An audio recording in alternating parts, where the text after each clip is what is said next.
Hello everyone and welcome to episode 5 of this all-time Trios League series here on the channel, as I guess you could say mini-series here, since it's going to be just a one-shot here. We are 20 shows in for each league, 40 shows overall, and by the time we are at the end of this episode, we will be just 6 shows left until we're in the playoffs. So this is about to be the home stretch going into the home stretch towards the end of the episode. And boy, are we having some big time matches already. Is still to come. But as far as 20 shows in for each league, you're really getting a good sense of who's making the playoffs, who's not making the playoffs. Before we do get started, though, I will say this. In case somebody doesn't know this, because this was said in the comments, and I had no idea this was a thing. So Michael Hayes, again, we unintentionally gave him a month off. We could just edit that now. Had no idea. You just go in the sandbox mode. You gotta click on the worker, which then you gotta go all the way to Michael Hayes, which is fine, because but it's just, I probably should just typed it myself instead of scrolling like this, because yeah, this is taking out forever compared to where I thought it was going to be. There's just so many. Oh, that's all. Nope. Here we go. Now we're in the Michaels. There we go. You're going to just remove this. Now, usually I'd be like, oh, perfect, we'll do that. But actually, I think Jim Carvin's actually doing better than Michael Hayes. Plus, he's only out for 2 more weeks, so it's fine. We'll just do that. But I had no idea. Oh, no, you can also, change the morale stuff. All that fun jazz. It says it here, where it's like you can have more options depending on who you click. Because, like, if we, for some odd reason, we click on Michael Knight, all we see is freelance status and remove ring rust. So, just pretty cool. Pretty cool. That is definitely a lifesaver for sure, as far as in that regard. But yeah, as far as, again, what's going on with everything as far as our absences, Okada's out for the rest of the tournament, so no Okada. Yoshihashi's coming in. Ricochet's going to be out for 3 shows. Tough break there. Of course, Michael, he's already been out for 1 week, so he's got 2 more to go. And yeah, as far as actually for injuries, only having 2 guys out by the time we're at 40 shows, not too bad. Not too bad, because you got to think, as far as 3 people for each team, and 32 fucking teams each, 64 teams overall. A lot of people. A lot of people that definitely could be getting injured. We've been pretty lucky and fortunate. So for the standings here, before we get into week 21 here of the Premier League, we have, as far as our bottom 5, it is all National League teams here in the bottom 5. It is the FBI, Psycho Circus, Los Villanos, Los Brazos, and the New Age 3 Musketeers. So, of course, Psycho Circus, obviously they should have 2 points instead of no points. So already we got a fucking graphic error. Gotta love that. It's always the bottom page. I don't know why that is, as far as where something gets fucked up. But as far as, obviously, with Los Brazos and Los Villanos, they, as far as Los Villanos has a tiebreaker win over Psycho Circus, so hence why they're above them.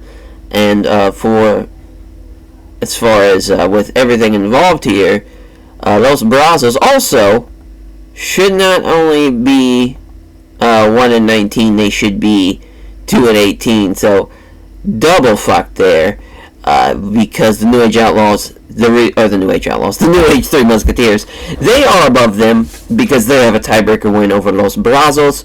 As far as Los Brazos, though, they were 52nd when we looked at the standings last time. Now they're 50. They were dropped from 52nd to 61. A hell of a drop, about 9 spots there. That is pretty tough.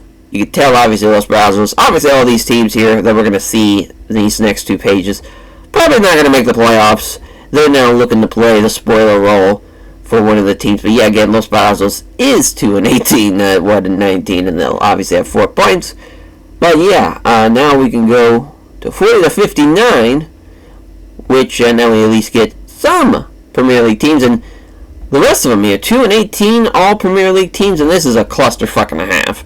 These, as far as these 5 teams, because Best Friends, TMDK, Jurassic Express, Los Ingobernables de Japón, and the Monster Express, they've all faced each other some way or another. Now, the Best Friends, even though they're at the bottom, they have beaten the Monster Express. The reason why the Monster Express is ahead of them is because TMDK beat the Best Friends, which Monster Express won. Literally everybody else now, Jurassic Express and LIJ, they've also beaten TMDK, and Jurassic Express has also beaten Best Friends, so that's why they are above them as well. LIJ has not faced Jurassic Express yet, so we'll see how that plays out. And then for, again, the Monster Express, since they've beaten both LIJ and TMDK, we got them ahead of them instead. A bit of a clusterfuck again, because really, tiebreaker-wise, Best Friends should be higher than Monster Express, but I figured, well, since they beat the team, they'll beat them, and they've also beaten another team, might as well put them ahead. It's a clusterfuck. It will get sorted out once everybody faces each other, I'm sure, but right now, clusterfuck there from 55 to 59. All Premier League teams, though, so right now we're already just tied with the number of teams on each side. Done, and then we go to the 6 points, the 3 and 17 teams, which they're 1 apiece, but little asterisks there for the House of Black, because the House of Black have unfortunately faced Super Generation not once but twice already. Bit of a fuck up there. As far as the National League schedule is very fucked, very, very fucked. You're gonna see some, as far as more probably problems there with that. So really they're 1 match down. The reason why we put them as an asterisk, though, because depending on who they would have faced, they probably would have lost anyways, so hence why we just went with the asterisk there, in that way instead. It's not like 2 and 17 instead. Spectre Envoy, though, having 6 points is crazy. They, having wins over LIJ is still insane. The very first match, all-time tag league, that really set the tone for how this was going to go. Then the one team that only has 8 points here is 3MB. 4 and 16, they dropped a good bit, 3MB. 6 points, which, I feel like that's a lot, but I guess you can look at some of these other teams and be like, wow, they really jumped high, like especially the Bang Bang Gang. 10 points now, 5 and 15, they were as far as 60th, and now they're 51st, so a 9-point jump. They jumped onto this third page here. They're doing really well, actually. I'm very, very surprised how they've turned it around. LAX, though, they've kind of hindered a little bit. At first they were looking pretty solid, but I think now maybe reality has set in that they're not going to be as good as some of these other Premier League teams. So they have a tiebreaker win over the Bang Bang Gang, hence why they're above them. And then we have the 6 of 14 teams, which is 6 of them, 4 National League teams, 2 Premier League teams. And we start off with the Premier League teams first, just because it's easier, because they literally stayed the same. So it's like, well, we might as well just keep them in that position. Judgment Day 3 count, 48 and 49th. Judgment Day have a tiebreaker win, so that's why, of course, they're above them. And the Y family should have, of course, an N and not a P for the league, for the National League. Another fucking mistake, but as far as for Too Cool, the Wyatt family, Suzuki Goon, and Chaos, Too Cool dropped down a little bit, a couple of points. The Wyatt family as well. Suzuki Goon actually jumped up, and so did Chaos. So for Chaos, of course, now they don't have Okada, so it's like, well, probably not going to be looking too good here. So hence why we put them at the bottom, because it was like, well, out of the 4 teams, I think they have the worst chance of advancing higher. Suzuki Goon, they have not faced Chaos, so there is that. Now, Wyatt family and Too Cool. The Wyatt family have beat Suzuki Goon. Too Cool have beaten both the Wyatt family and Suzuki Goon, so that was pretty much straightforward on how that all went. And for the 7 and 13 teams, to round up the list here for this third part, you have, as far as 3 National League teams, and then one Premier League team. As far as we see, as far as for the 7 and 13 teams, the National League side first. Von Erichs, Kinske Office, the Bloodline in that exact order because Kinske Office has beaten the Von Erichs. The Bloodline has beaten Kinske Office, so all kind of flowed together pretty nicely there. Kinske Office dropped down by one spot to the Von Erichs, and the Bloodline dropped down by a couple spots as well.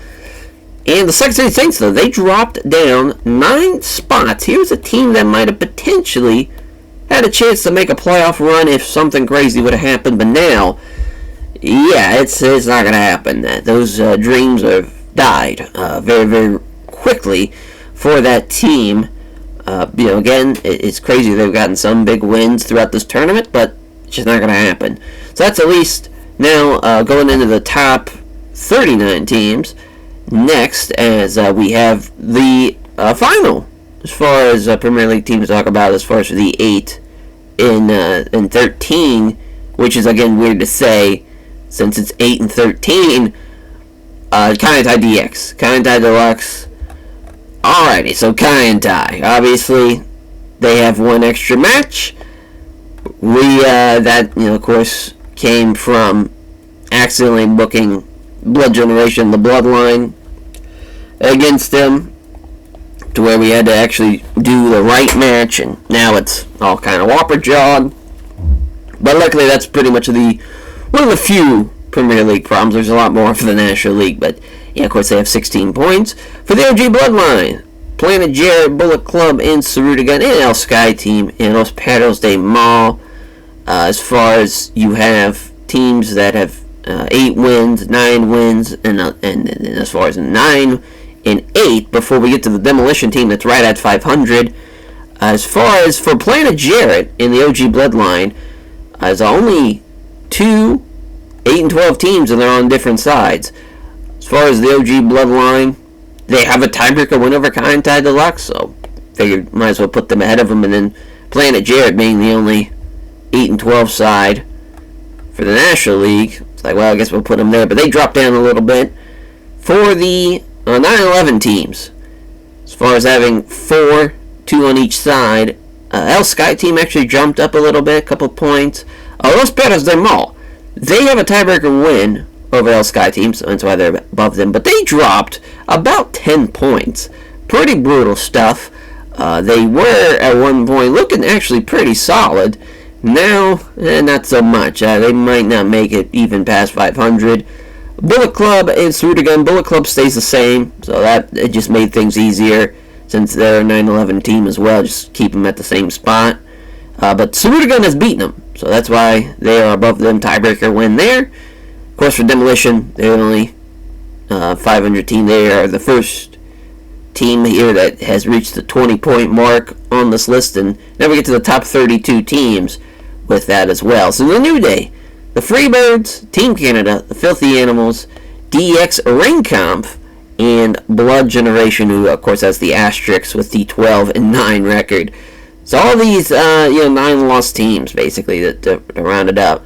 You have 4 National League teams, 2 Premier League teams. So the New Day, they're at the bottom because they've lost to literally everybody, I think. Besides DX, they haven't faced them yet. But Ringkampf has beaten them, Fabulous Freebirds have beaten them, so it's like, alright, let's put them at the bottom. For Team Canada, the Filthy Animals have beaten them, so they have the tiebreaker win. The Filthy Animals dropped down about 4 or 5 points. Team Canada, though, has jumped up, and Team Canada, honestly, looking pretty good. I did not think they were going to be at 500 at this point after 20 matches, but they are. And, they got a chance to maybe get 13, 14 wins. You never say never, for sure. And they're for the Blood Generation. Again, we talked about the Kaientai Deluxe, them accidentally having to get double booked. And that's why that is. But yeah, as far as they're looking pretty good, though. As far as Blood Generation, Masato Yoshino and Naruki Doi are carrying Shima, which is so weird to say, but they're doing a great job there. Then for the 13-7 teams, we have 3 Premier League teams, 1 National League team in the Triple Threat, who were in the playoff race, and now, as far as for the triple threat, which we forgot to put, looks like their little actual correct colors there. So that's great. They have Gen X's colors right now. That's where Gen X was. They are at the bottom here because it's just they're the only National League team, so figured we'd put them on the bottom. It's not a huge difference between 21st and 24th. Now for Triple X, Dudley Boys, and the ECW Originals. Dudley Boys have beaten Triple X. The ECW Originals have also beaten Triple X, but they have not faced the Dudley Boys. So we'll see how that plays out between those two to determine really the real tiebreaker. And then that leads us to the 14 and 6 teams, which we're now almost getting into that playoff spot. Undisputed are at the top of the list of at least the 20th team.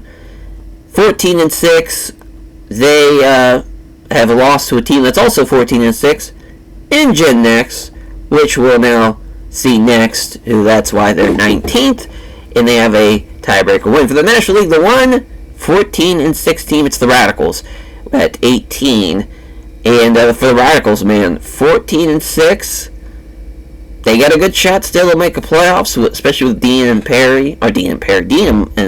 Chris, but Perry too is also solid. But obviously Dean and Chris are getting like 96s, 98s a lot of times. They got a good chance to beat some of these top teams in the National League still.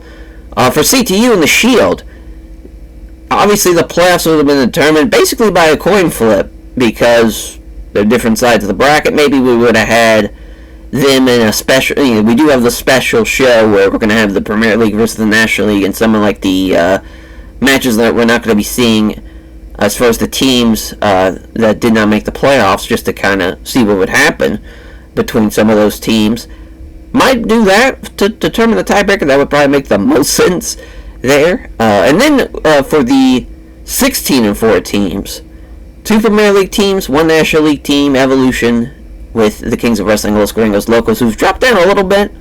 For Los Gringos Locos and Kings of Wrestling, they have not faced each other yet, so just really came down to just picking one another as far as who's maybe gotten better wins or anything. And we would have probably went more in depth with who should be higher or who should be lower, because it is pretty important between Super Generation Army and the Elite. As far as the Elite and Team Angle, rather, you would rather face Team Angle compared to the Elite. But it's still, if it was over right now, the Shield would take on Super Generation Army, the Kings of Wrestling would take on the Elite, Evolution would take on Team Angle, and Los Gringos Locos would take on the NWO. It's pretty fun little lineup there.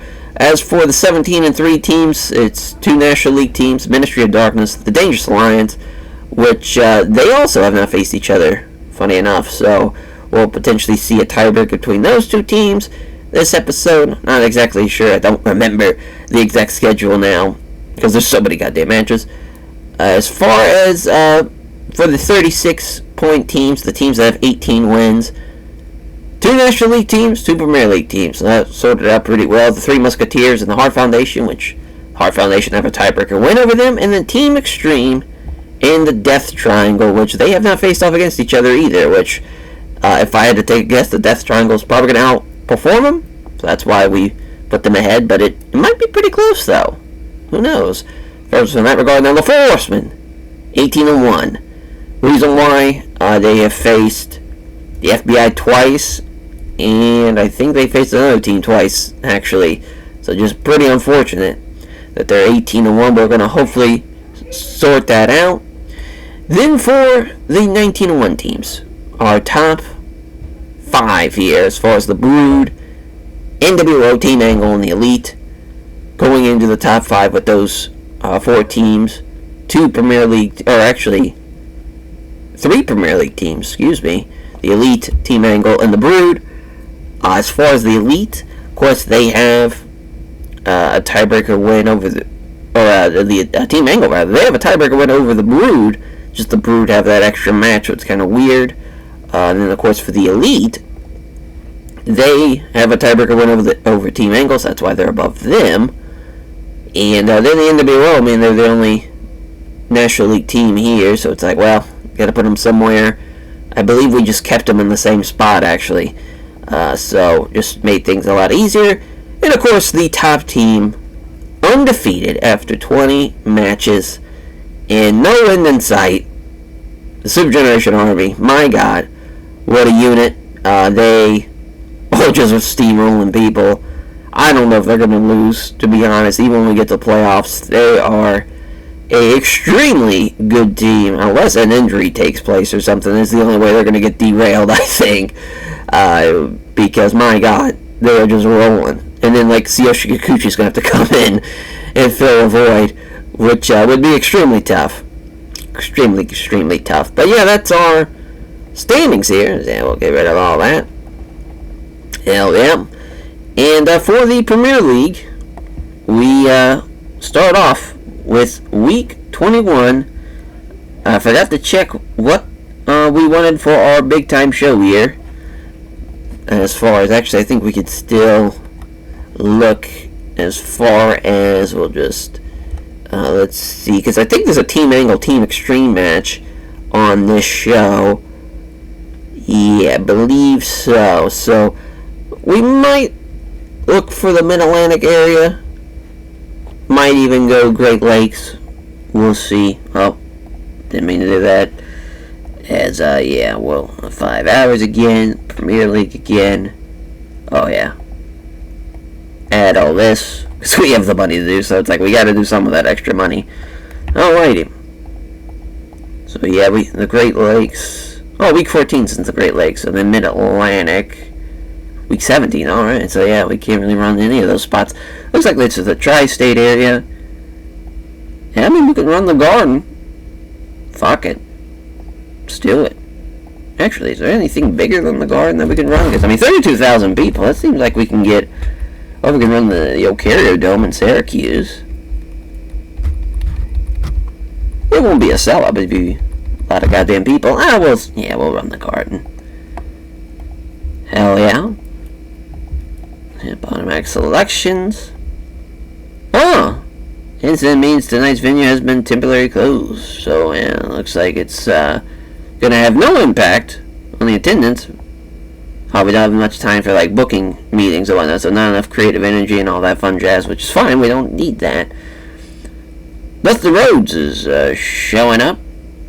Maybe next time, because obviously we're not going to use him. Oh, as Roddy turns up very late. Alright. Could have been a lot worse. Yeah, Volante almost fought Devon after he caused some rental car damage. That makes sense. Well, Punky Cabana pulling a mean-spirited rib on Van Dam. Yeah, I'm sure RVD definitely, pick her hand. Trying to fight him. Hero passing on tips of microphone work to Frightmare and selling tips to Hollow Wicked. And then, trying to introduce him to the ins and outs of the business. Listen to your brother. Walking down the, working these roads, the highways and byways. Knows everything about the goddamn business. In which Yoshihashi, of course, will be a part of the National League, but it's nice that he's getting some training, because boy, are they going to need it. Fucking Hollow Wicked and Gory Guerrero, what a sentence. What a team. A duet, if you will, between these two of these melodies of power bounce, barely stole the show. Highlight for those in attendance, their duet, my God. Incredible. Incredible. Yeah, the Team Angle, Team Extreme match, that's definitely going to be the main. Trying to think as far as the Elite 3MB. Nah, that's not going to be a high match or anything. Undisputed Era 3 count's actually not a terrible match. Yeah, Ricochet's still out, so that's going to be a handicap match with Tozawa and Uha. LAX and Best Friends, yeah, it's going to be lower. Los Gregos Locos and Triple X is going to be a decent little matchup, but definitely Angle and Team Extreme, that is the main, and we'll see how that plays out. Alrighty, so we start off with the... oh my God, they got the fucking win. Handicap match. Monster Express. Kiritawa and Uha Nation beat the Dudley Boys. Uha pin Spike with a Uha combination. Well, at least that finish kind of makes sense with Uha just destroying poor Spike Dudley. But that is fucking insane. I feel like the handicap team has almost lost every single time we have seen them. That is a shocking upset. Monster Express now are 3-18 for the Dudley Boys. 13-8. unreal. Insane. What a loss. That is crazy. The OG bloodline here of the Usos and Sami Zayn beat the Jurassic Express. Jim Uso pinning Jungle Boy with the splash off the top. Obviously the better team wins, but maybe not obviously after what we just saw in the opening matchup. The OG bloodline 9-12, so they're climbing to try and get back to 500 for the Jurassic Express 2-19, which now they are definitely going to get passed by the Monster Express for sure. And now we'll see our next contest. 71 is LAX beat the Best Friends. Homicide with the Cop Killer and Chuck Taylor. Boy, oh boy, tough finish to take there, but close match. But the better team gets the win with LAX. Crowd still simmering, which is fine because we still have the Technical Masterclass matchup and still have the Steal the Show matchups and whatnot. It's nice that the kind of New York guys get the win now. Homicide working Madison Square Garden's got to be really cool. And Ortiz and Santana, I believe. I forget which one. I was thinking one was born in Puerto Rico, but I'm pretty sure both are from New York City.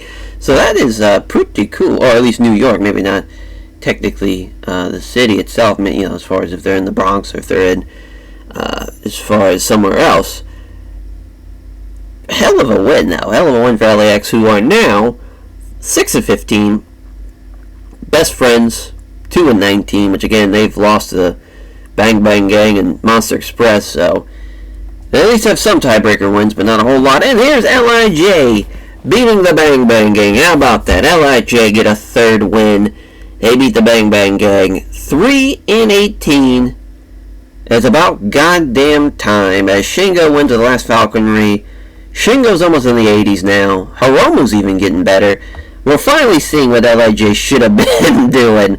It just took about 21 shows to get here. Obviously, it's too late for them to make a serious run, but maybe they can at least get close to 500. Maybe they can win the next 10. That'd be kind of crazy.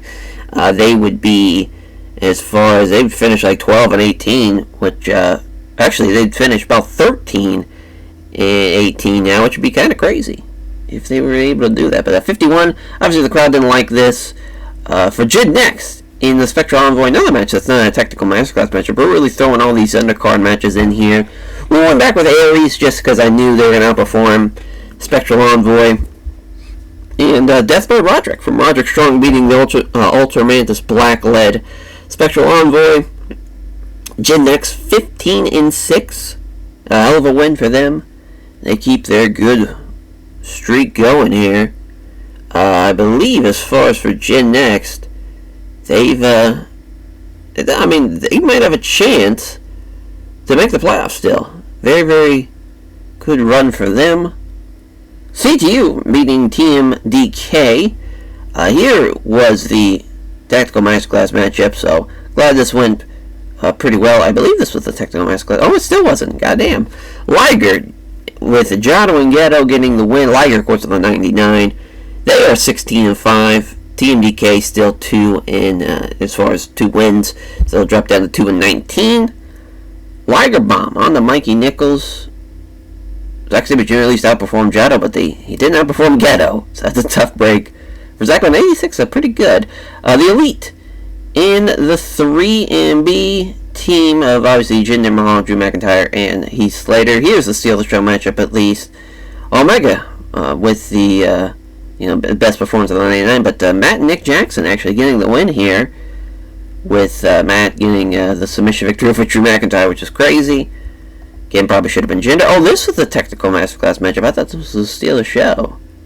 Never mind, I'm an idiot. But yeah, the crowd still needed a little bit more warmed up, but they are warming up at least, so now we're kind of getting them on the right track. But the Elite, they are 20-1 with that win, and here we go, Hot and Rising show now, as far as we got the Second City Saints beating the El Sky team here. This is a hell of a win for the Second City Saints, who were on a bit of a downfall, but now they're 8-13. Sky team's going to be 9-12. As far as they still with the Twist of Cain over Valdor Jr. As far as obviously Punk with an 83, he outperformed Mystico And Cabana and ATTL outperformed Volante, just Valdo Jr. outperformed them as well. Close one, but the right team wins. Cabana was off his game too, so it could have been even better, but I got the crowd buzzing. Now we got a white hot crowd with Kings of Wrestling, who have now won. I forgot to mention this. This is their 12th win in a row. They have been on a tear as far as Claudia with the neutralizer over Rhea Ripley. This will put the Kings of Wrestling at 17-4. Here I thought they weren't going to make a playoff run or anything like that, and Claudio and Hero have turned it on, and they might just make a playoff run. They got a really good shot. They're winning matches left and right. They're on a hell of a winning streak. We'll see if they can keep it up, especially with Claudio and his ratings that he's been pulling off. Blood Generation beat Team Canada. This is a huge win here because Blood Generation and Team Canada, they should be tied with the same amount of matches, but obviously Blood Generation has the extra one. They have the extra win over Kai and Tai Deluxe, which they shouldn't have. But Blood Generation, they get the win. Now 13 wins. As far as Muscular Bomb from Naruki Doi on to Eric Young. Hell of a match though. Masato Yoshino and Naruki Doi doing really well here. 92, 81.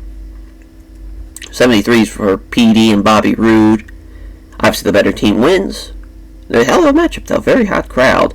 82 here for Undisputed Era in 3 count. We see the Undisputed Era get the win, who have jumped up to 15 wins as well. They also have a tiebreaker win over the Kings of Wrestling. So if they can somehow jump up while Kings of Wrestling lose another match, they'll at least have that advantage. And they're looking to be in a good spot here, with this win being 3 count. 3 count, those 6 and 15. Obviously, their playoff hopes are dead, but they're gonna still play the spoiler role because they're still doing good ratings here. Shannon Moore and Shane Helms 74, 72. Just Kyle O'Reilly with 88 and Bobby Fish with 74 again. From that all-time tag league run, they have been doing pretty well as far as ratings-wise. That advantage has been crucial for United Empire. The Filthy Animals beat Kandai Deluxe. Again, we put another Steelers show matchup just in case things went bad, but obviously Rey Mysterio Jr., a 98. Crazy win here. Filthy Animals, though, beating Kandai Deluxe. They will jump up to 12-9 for Kandai Deluxe, 8-14. Conan, Billy Kidman, Rey Mysterio Jr., obviously all doing pretty well for themselves. Rey outperforms Taka, Billy Kidman outperforms Togo, and then even Min's Teo gets outperformed by Conan, who was off his game. But an 80, of course, that's kind of capped at where that match was going to be, but still a good match.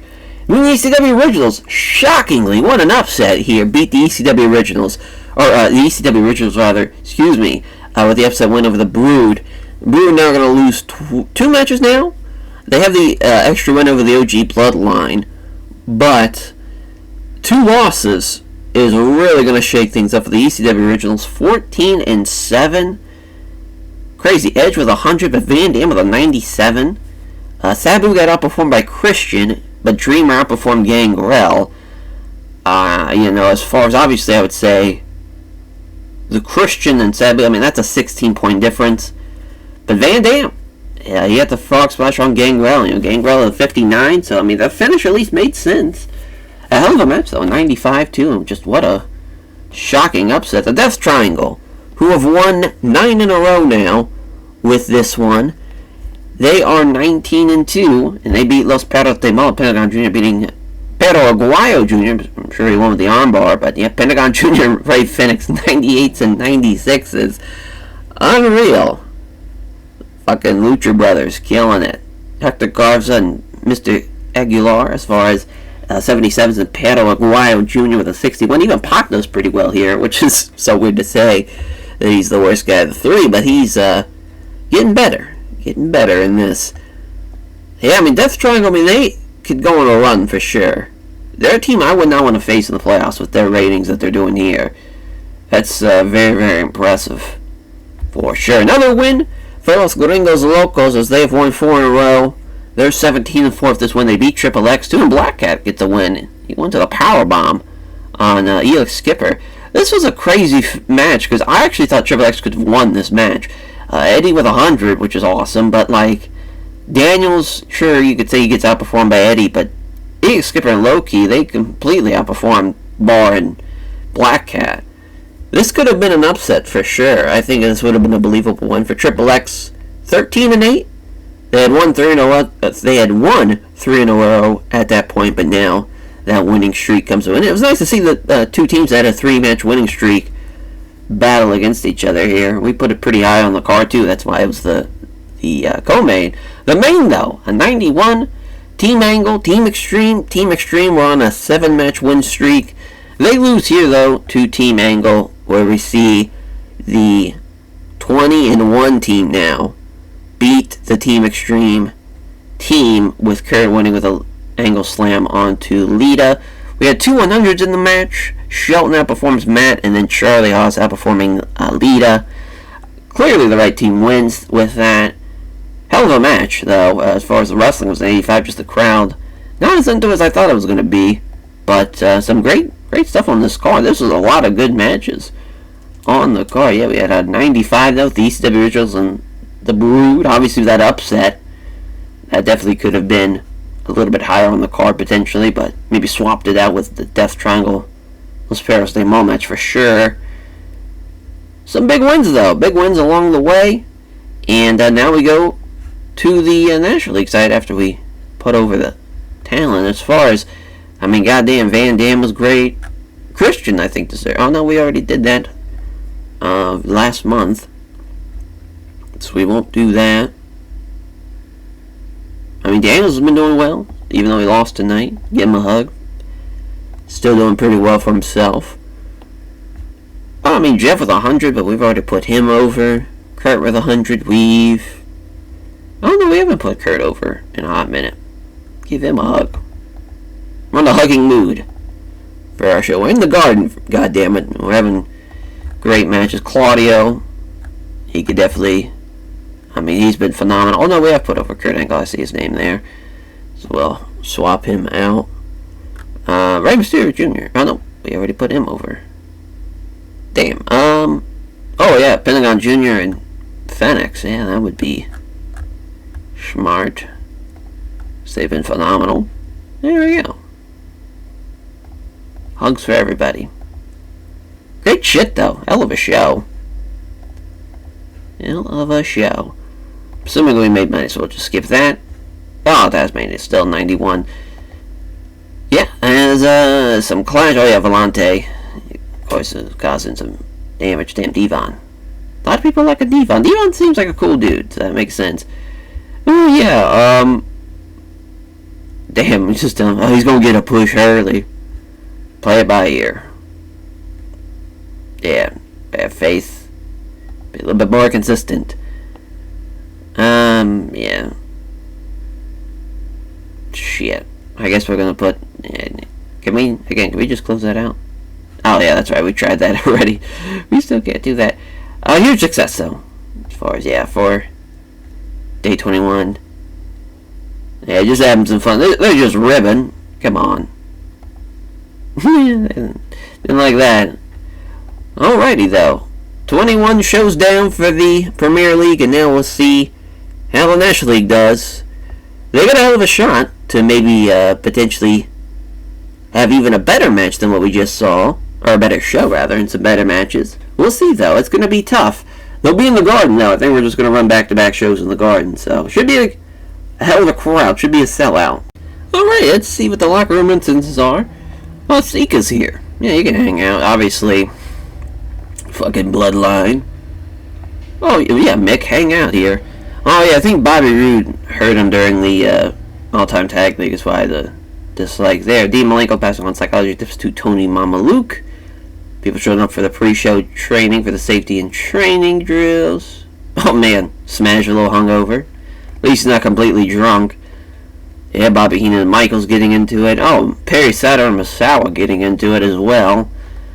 Gotta love that. Then Kaiji Muto and Batista got into an argument.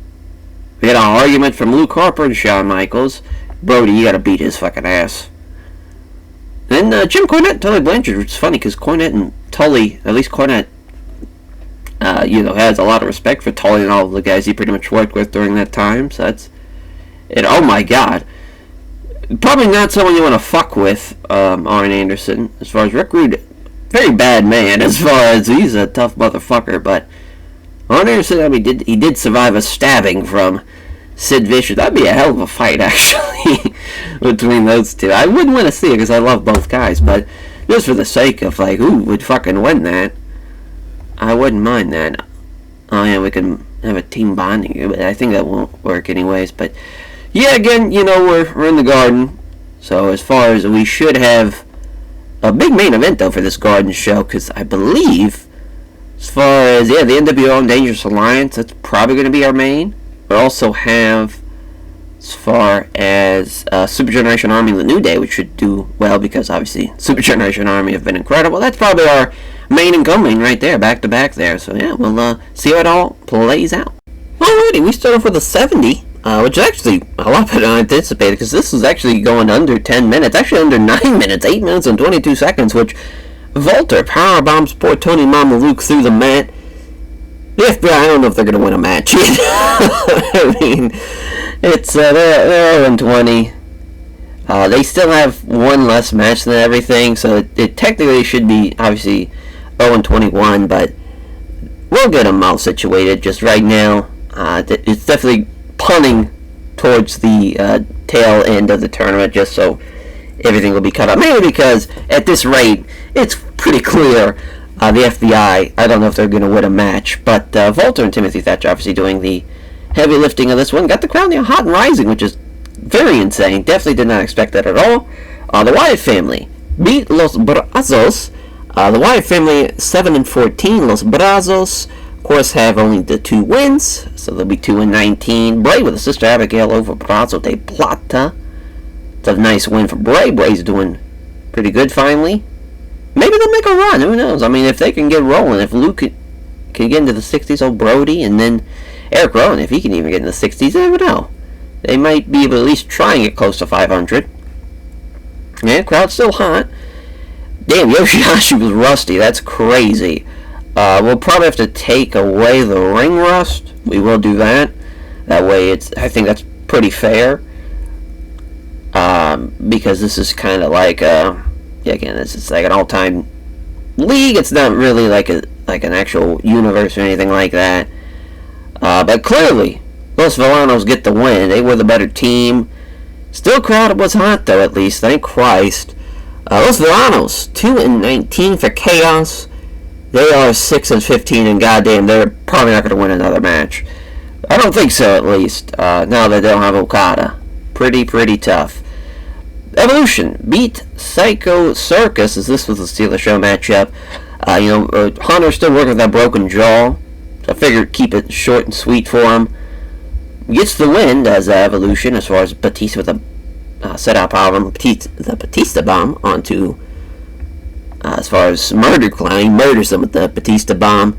Evolution 16-4, even with Hunter's injury and even with Orton with a 74, doing pretty well still. Doing pretty well. They get the win now in the 78 for Planet Jarrett beating Kinsuke Office. As far as Planet Jarrett, they're 9-12. Really, the injury to Jeff Jarrett, where they had to forfeit 2 weeks in a row. They've if it wasn't for that, they'd probably do even better. I will say this though, it was an upset. Well, maybe not actually. Now I'm looking at it, not really. It's actually the right team wins. It just seemed like it. With Katsuki Nakajima doing the best in the match. But as far as Kenta Miyahara tapping out to the figure 4, getting the win does Jeff Jarrett for Planet Joe. DX beating Suzuki-gun here. X-Pac of the X-Factor onto Minoru Suzuki. It's hilarious, but X-Pac and Suzuki obviously the best guys for the matches. So them being involved in the finish was pretty interesting. It was actually a very close match.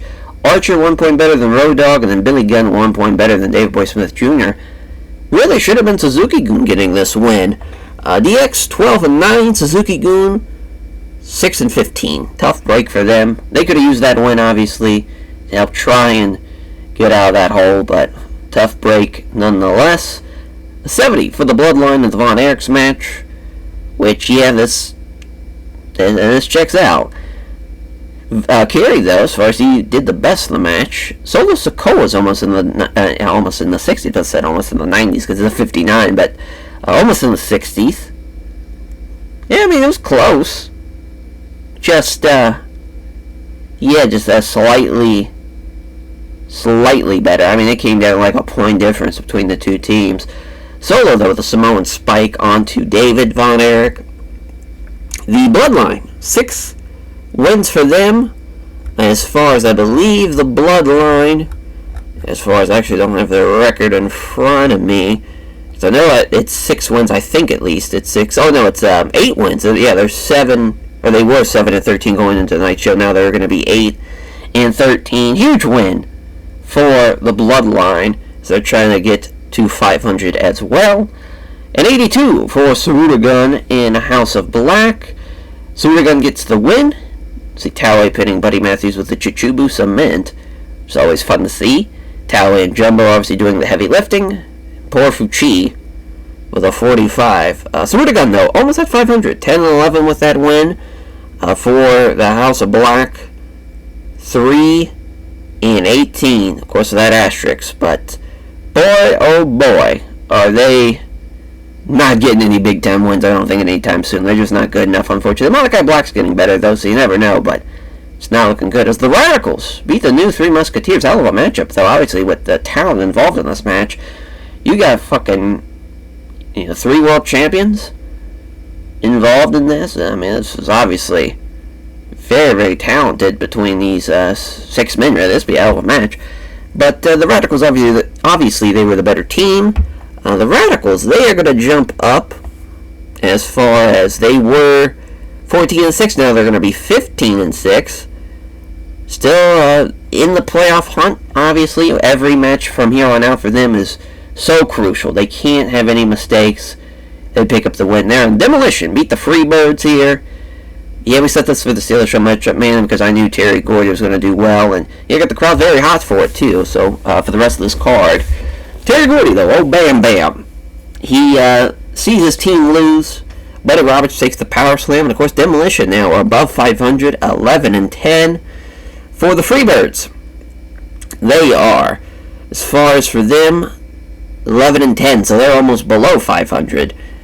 As those teams that have 11 wins, it's very crucial to stay above that 500 mark. And for the teams that are right below them, like Surudagun and Bullet Club, they need some big wins tonight to stay afloat. The Four Horsemen beat the Too Cool team of obviously Rikishi and Grandmaster Sexy and Scotty Too Hotty. Clearly the better team here with Flair and Arn doing as well as they did.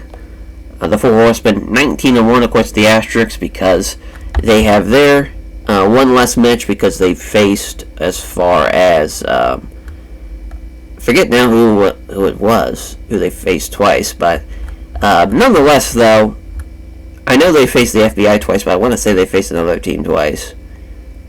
Either way, as far as for them, I know House of Black, they faced Super Generation Army twice, so that's why they have their asterisks. But at least on the National League side, I did not put down the other one, at least for the Horsemen. But I believe that's what it was, because it's just them, Super Generation Army, and the House of Black that have an asterisk for the National League side. 87 for the Shield, beating Bullet Club. For the Shield, they are 16-5. So them and the Radicals stay the same as far as they're going to be on the same page. Or actually, the Radicals will have one less win. Oh, yeah, one more loss, rather, excuse me. So they're actually going to be 16-5 and 15-6.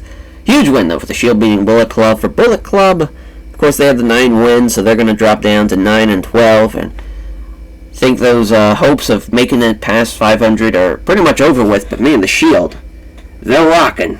They are doing extremely well. Hard Foundation beat the Ministry of Darkness. Brett with the sharpshooter onto Ron Simmons. The Hard Foundation getting the win. They will jump up to 19-2 for the Ministry of Darkness. 17-4. I don't think they're going to make the playoffs now with that loss. That definitely is going to hurt them in a big way. We'll see, though. It's still early, but I think there's going to be better teams that are going to have a 17-4 record over them, unfortunately. But on 94, though, really, really good. Damn. food poisoning hurts this match. Unreal. The Three Musketeers and Bam Bam all in the 90s. This should have been an incredible match. Unfortunate here, as Shane Douglas was off his game. Right team clearly wins, though. Three Musketeers in the triple threat. The Threes battling it out. The Three Musketeers, though, they needed this win in a big way. 19-2 for the triple threat. Again, they've really been falling. At one point, it was looking like they were going to be maybe a team that might make the playoffs. Now, they're 13-8. As far as it's not looking, I would say it's over for them, that dream. Chono wins with the STF, though, over Chris Candido. Our next matchup, Super Generation Army beat the New Day. Kobashi with the Brainbuster onto Kofi Kingston. 297s and a 90 there. Super Generation Army keep it rolling.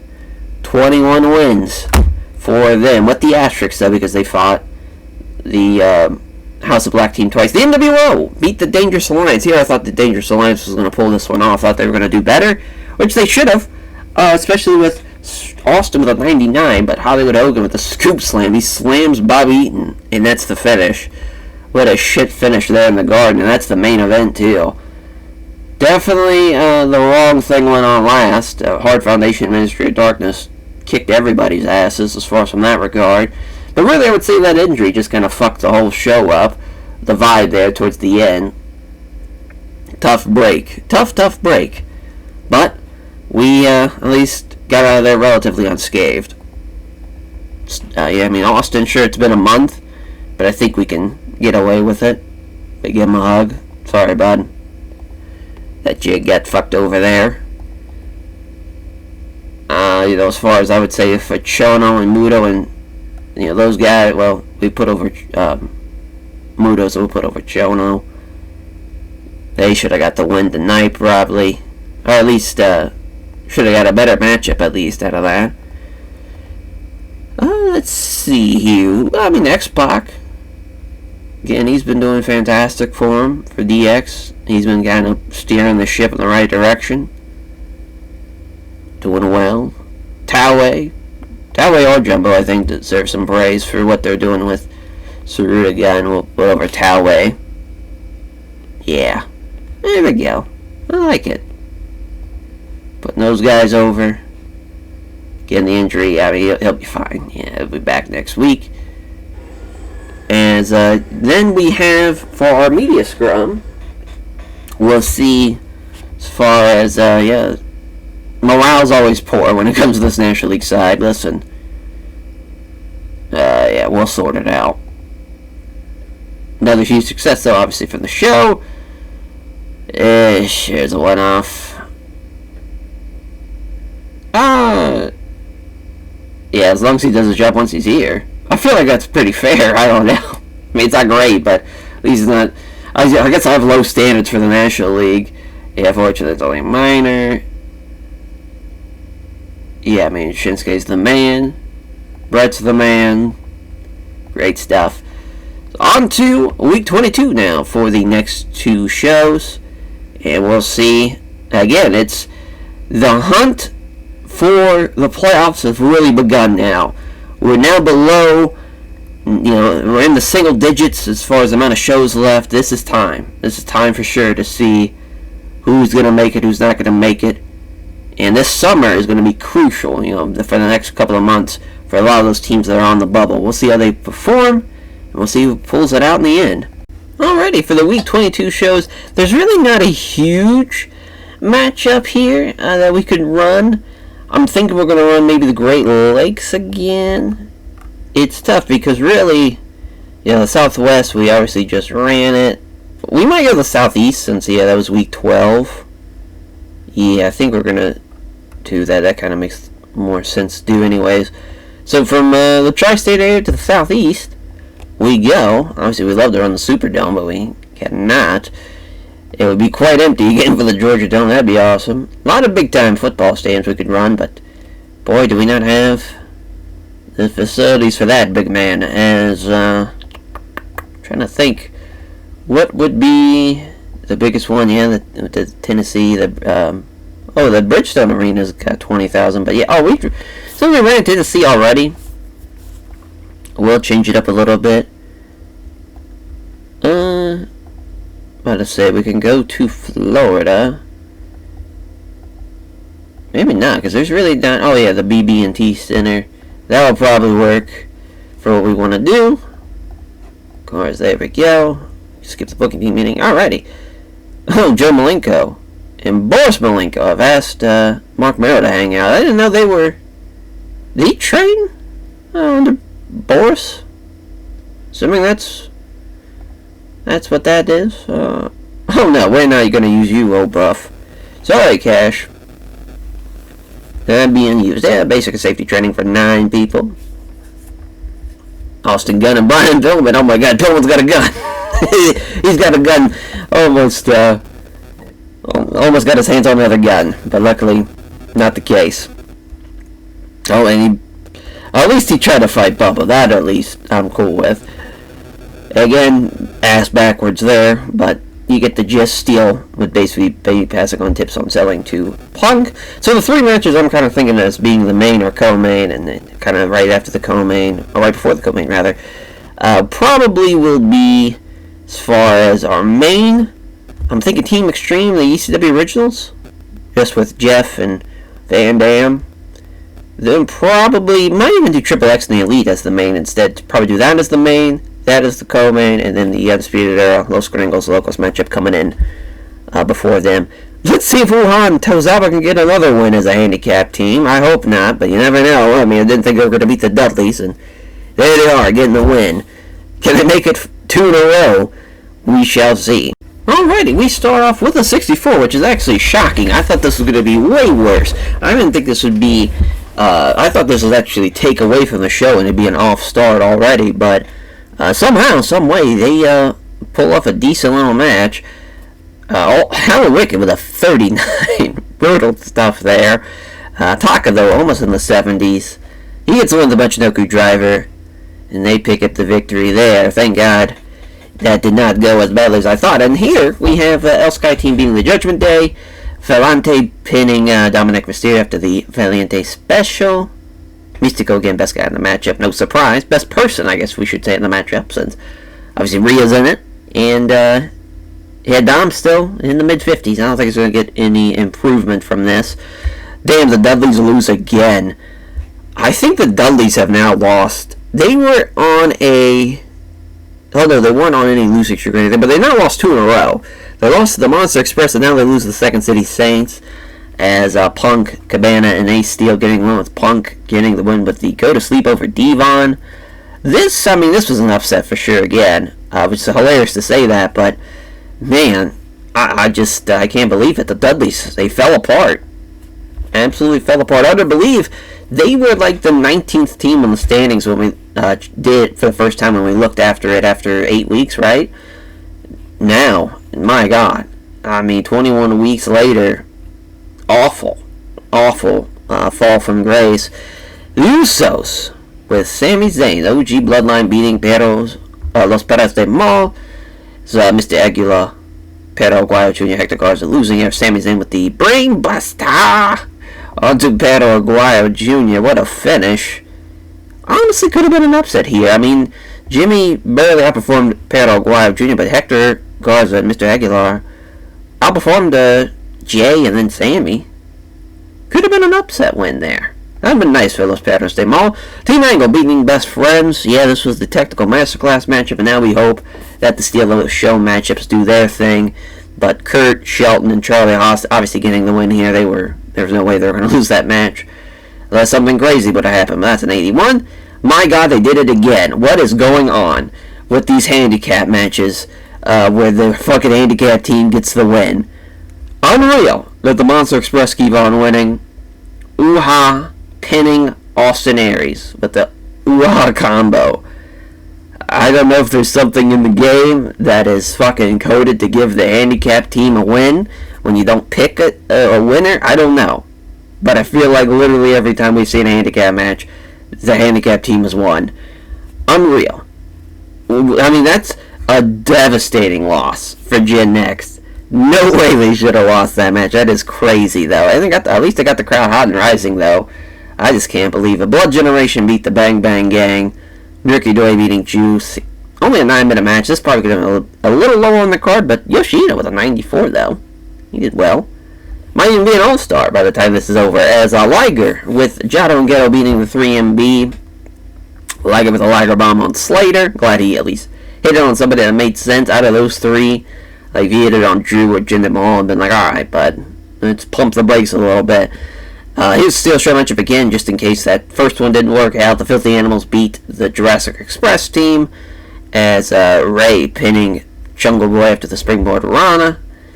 Yeah, obviously, again, Ray just literally telling everybody, just hop on my fucking back. We'll get this done. But Billy Kidman actually doing pretty well in these Steel Show matches, too. The Brood bounced back after losing last week. They beat the LIJ team Mirror's Edge with a downward spiral onto Naito, who got outperformed by everybody in that match. That's pretty tough. But yeah, Gangrel, I figured he was going to do pretty well in this matchup because he did have a lot of work in Florida. So, I mean, I figured maybe performance-wise, this would probably be his best place to get a good rating. And that seems to be the case, at least from that regard. Almost an 85, though, but just missed out on it. Team Canada beating 3 Count. Nice win for nice win for Team Canada, rather. Not tough break for 3 Count, because they were kind of close. It's, really Eric Young kind of brought Team Canada down. And Petey Williams kind of saved them. So that could have went definitely a different way had 3 Count kind of had their shit together, potentially, but unfortunate. Team DK losing to the Death Triangle. As, of course, we see Ray Fenix get to win the Fenix driver. This time over Zack Sabre Jr., though, again, poor Zack keeps on taking these losses.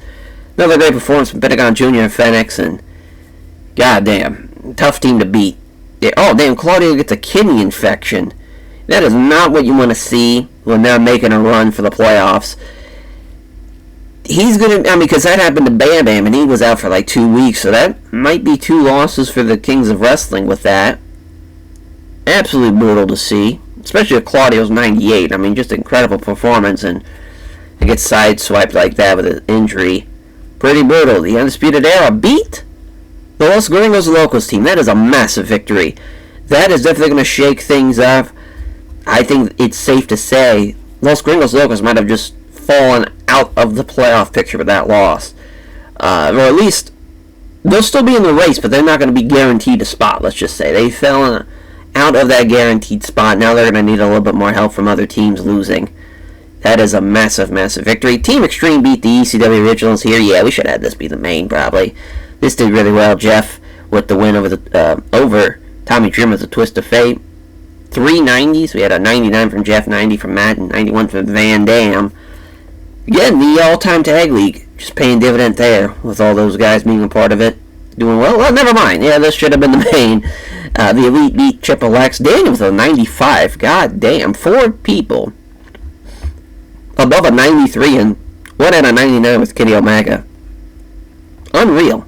What a main event. What a show. 100.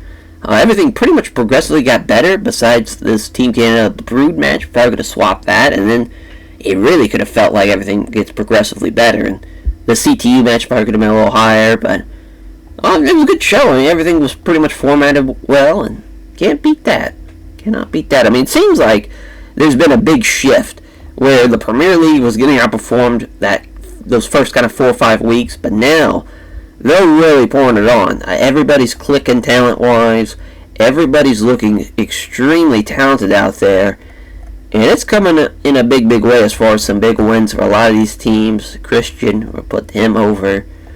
As far as Kyle O'Reilly, I mean, for Undisputed Era, they've been on just a run of a lifetime right now.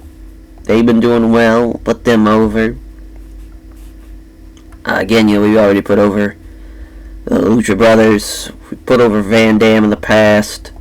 Obviously put over Ray in the past as well. Even though we just put over Claudio, we gotta give him a hug, man. I mean, that's a tough, tough break. Actually, you're awesome, man. Don't worry about it. That kidney infection, you'll beat it. You can get it done. Then we'll probably put over Yoshihino. I mean, he's carrying the Blood Generation right now. Him and Naruki Doi. But he's been doing great. Yeah, he's out for literally the whole month of, basically the next month. So that is very, very tough. And how about that? Increased the popularity. Now we have 99s in some places. Good shit. Yeah, off night for Austin Aries. Great success though. I mean, obviously 100. Can't beat that. Oh, Steve Williams. Over there we have Steve Williams. Oh yeah, that's right. We have him as a backup. Yeah. Yeah. Sucks. Oh my god, Naito got in shape? Yeah, good sign. Fucking ripped. Evan Courageous being a hell of a hand backstage, you would have thought. As on to the next show we go. Alright, so we are still going to be in the Southeast, but we're not going to run that same arena for this National League show. That will be at the Amalie Arena? Amalie, rather? Yeah, probably Emily, duh. As far as the Emily Arena, which will be the last place we were at was in Sunrise, Florida. Now that would be in Tampa, so different spot. But I feel like it's nice to kind of change it up sometimes. Charlotte Flair wants to show up, sure, can hang out.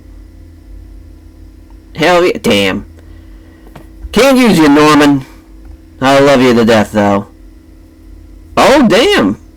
Hogan showed up so drunk he can't even work. So now the NWO, I mean, we could be an asshole and just fucking tell him, hey, you forfeit, because Hogan's a scumbag, but it is what it is. We'll find him, but yeah, they'll be down a man. Crush passing on selling dips to Protege. Inoki, what a fucking sentence. Obviously the other way around. Which I didn't know Crush.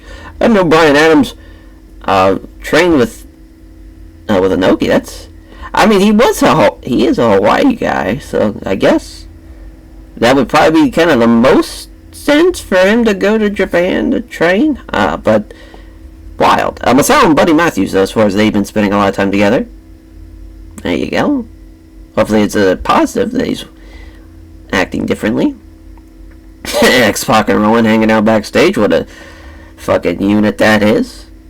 Damn. Rollins and Ambrose got into it. It's tough. The old Shield maybe breaking up at the seams. Yeah, Rollins and as far as fucking poor Bobby Eaton trying to be the morale officer, he just keeps on getting shit on.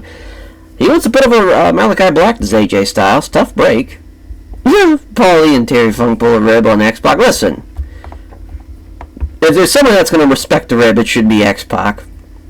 Then David Boy Smith Jr. about fought Shane Douglas, but at least it was somewhat justifiable with him doing some damage to the rental car and refusing to pay for it.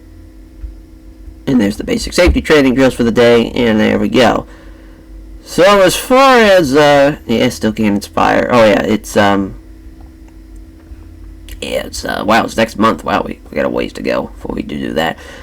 So obviously now the NWO, they're taking on the Hart Foundation down a man. That's going to be massive. Now again, we've talked about how it seems like at least the handicap matches have went in the favor of the lesser men. We'll see if that'll be the case tonight.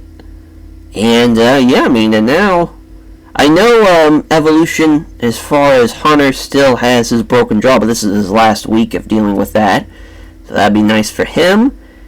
And yeah, as far as our main event, that's a great question. Probably Triple Threat and Dangerous Alliance, to be honest. Or actually, no, it would be the Four Horsemen and Ring Kampf. Yeah, it's a hell of a match.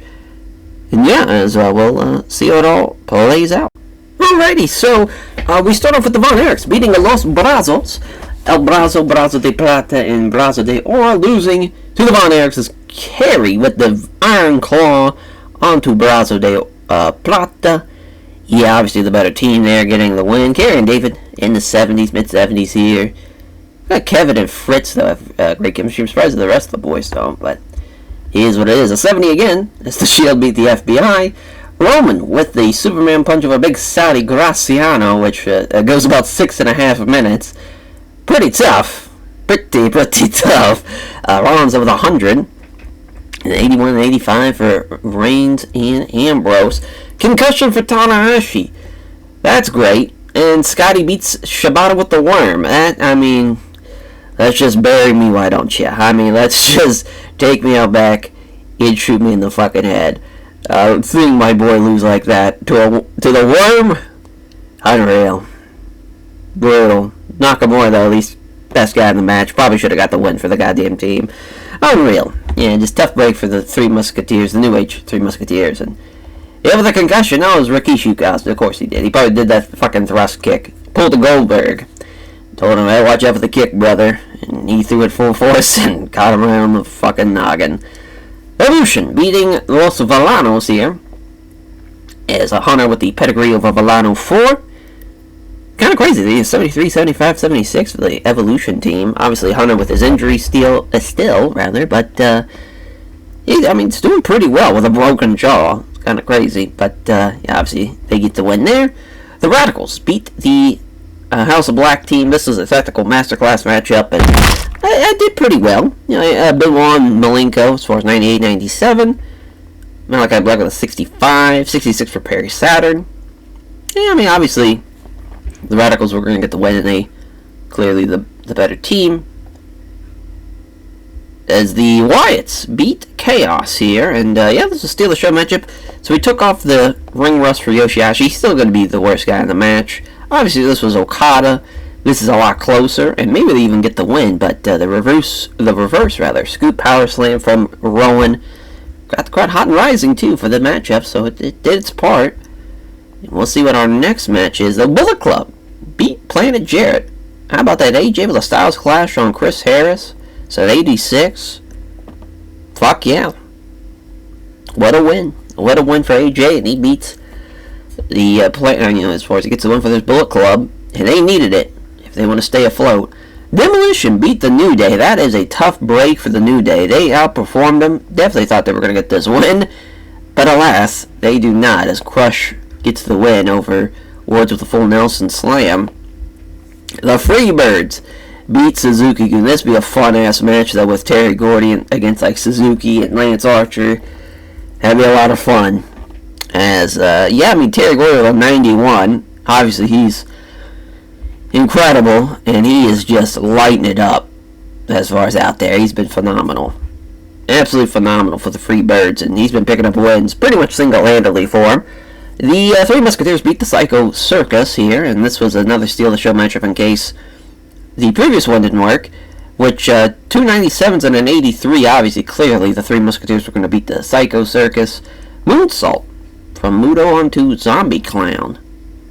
It's a good win for the Three Musketeers. Tsurudagan beating the Bloodline, and Solo was looking pretty good there the last time we saw him, but he's still not in the 60s quite yet. Tower with a 91, 83 for Jumbo. They are just dragging Fuchi to these wins as a Chuchubu submit onto Jacob Fatu is pretty crazy. But he gets the win though nonetheless. That'd be a fun match though. I mean, Jacob Fatu and Jumbo Tsuruta, yeah, sign me up. Those guys would be beating the fuck out of each other. Yep, the Outsiders did it. I don't know what it is. Handicap matches, just they pull off the win every time. Unreal. Unreal. I don't know if we should just have it be a tag match now or what it is, but they pull off the win in a shocker. The Ministry of Darkness beat DX. The Undertaker pinning Billy Gunn with a tombstone. As, boy, what a win for Taker. Beats Billy Gunn. And for the Ministry of Darkness, they get another win. Obviously, Bradshaw is just lighting it up out there, beating the fuck out of people, I'm sure, along the way. The Dangerous Alliance beat the Triple Threat team. It's Bobby Eaton pinning Shane Douglas after the Alabama Jam. Stunning Steve with a 99, 91 for Bam Bam. It's good matches. Oh, a good match for sure, 91. The better team gets the win, too. So can't beat that. And a 95 for our main event, the Four Horsemen get the win over Ring Compton. Ric Flair. Schoolboy roll-up, getting the fuck out of there. Fun finish, though. Obviously, Ric Flair and Volter would rule. Obviously, for the chops and whatnot. But, like, Arn and Volter would also rule. Ric Flair and Timothy Thatcher would rule. It would be a fun match. Just make it a tag, obviously. And poor Axel Dieter Jr. and Ole Anderson. Not really needed for this. This could have just been Rick and Arn against Thatcher and Volter, and it still would have ruled. Good stuff, though. Some good stuff on the card. Unfortunately, yeah, I think those handicap matches, it's just hard-coded to I guess, give them the win for some reason. I'm not sure if it's because they're the first team. So the game is just like, oh, let's give it. I don't know if that's the case or what. I might have to put that in the old tech support mod, or the tech support form. If I really look back at this and be like, hey, doing a fucking thing, and it's been a whole year, and we've had to inadvertently, not book a winner for these matches, and every single time a handicap team has won. So I don't know if it's hard-coded or what type of thing. But as far as who to put over here, I mean, Brett Owen, we gotta give him a hug. They lose here. Extremely tough. Extremely tough. And as far as Flair, I mean, he was great tonight. Walt Falter, he was great tonight as well. Here we go. Of course, he had time after that concussion. Only 4 days. That's wild. That is not enough days to recover from a concussion. So yeah, we're basically in the 99s now from everywhere around the world now. Even Tasmania is close to being in the 99 range. Just Puerto Rico's in the 90s. So just Saskatoon. Looks like Ireland and Wales. And Tasmania. That's the only place that's not a 99. In pop. Oh yeah, David Boy Smith Jr. in the right. Yeah, Shane Douglas, you're an asshole. Yeah, a lot of people torn on that, but yeah, morale's great. Yeah, blatant lie. It should be. The morale's great on one side or the other. Oh, listen, they let everybody down. Yeah, very disappointing. It's a huge problem, yeah. Gallows, come on, brother. We're fortunate it's just a concussion. What a sentence to utter at a media scrum. Yeah, I mean, just a tough break for Hart Foundation. They could have really used that win. But alas, it does not go their way. And we'll see how, as far as we're actually going to take, I think there's a week break. After this week, after week 23, the whole first week of July, rather, that's January, the first full week of July is going to be off for talent, just because I feel like that's a good spot to give them a full week off. 23 weeks, they've been busting their ass. Give them the full first week off of July. Then they come back that next week. So basically almost 2 full weeks off, which is awesome for talent. It's awesome for everybody to get kind of squared away. So hopefully that works out for everybody. We'll still have entries, of course. I believe Ricochet is still got 2 weeks. Yeah, so this will be his last week since we're taking a week off. And Claudio, again, he's going to be off for a couple of weeks. But it is what it is as far as from that regard. And we'll catch you guys for week 23 now. Alrighty, so with kind of what has come to light, I feel like, because literally I just looked up all of the matches that have been a handicap match, which we've had a handful already. The 2 for the Triple Threat, the 2 for the Monster Express, and now Demolition and the NWO have had 1 apiece. Every single one. The tag team beat the trio. So, I feel like the best course of action is we're going to have, basically for the next couple of shows, pre-show matches, where we're going to do it as a tag match to see if it's any different. If it is different, we will go with that finish as what will be in the record book. So I know it's kind of a weird thing to do, but I feel like that's kind of the best case scenario, because we can't just have them forfeit because they're down a man. We can't let the handicap match stand. It feels like it's been coded to where that handicap team would win, so obviously it would incentivize them to not have those guys out there. So I feel like this is just kind of the best case scenario. We will be in the Great Lakes though for this show to kind of get us back with this. But say we can run. Oh wow, we can run Wrigley Field. Fuck yeah, let's run that. That'd be fun. It'd be in the middle of June, so hopefully baseball isn't happening. Or at least hopefully the Cubs ain't playing. It would be a bit of a shit show and a half they put together, I'm sure. Oh, Booker T wants to hang out backstage. Of course you can. So it was Bobo. Anybody else? Oh, Chad Patton almost fought a fan outside Wrigley Stadium, yeah? Could definitely see that happening. Shima about fought Stu Hart. That's probably not the guy you'd be wanting to fight.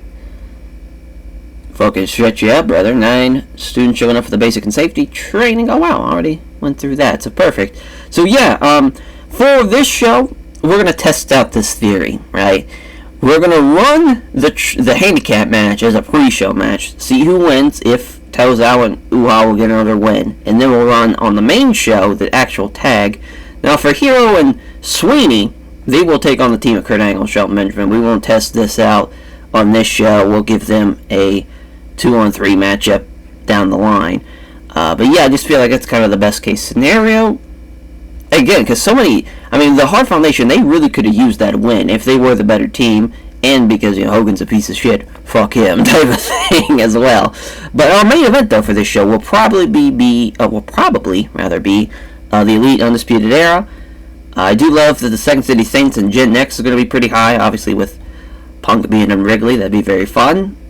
I think he's a Cubs guy, yeah. I don't think he's a White Sox guy, but yeah, it'd be fun. It'd be fun to see how it all plays out. I want to put this kind of high as well, Team Angle and Kings of Wrestling. It sucks that Claudio's hurt for this match, because this would have been the main if Claudio was at 100%, but it is what it is. So yeah, we'll put the show together and see if this theory works out.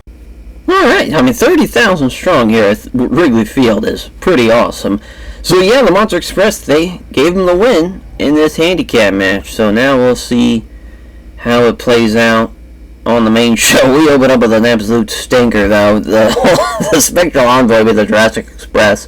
I can't believe they won, but that's a huge win because it's a fucking tiebreaker. Oh, no, it's a draw!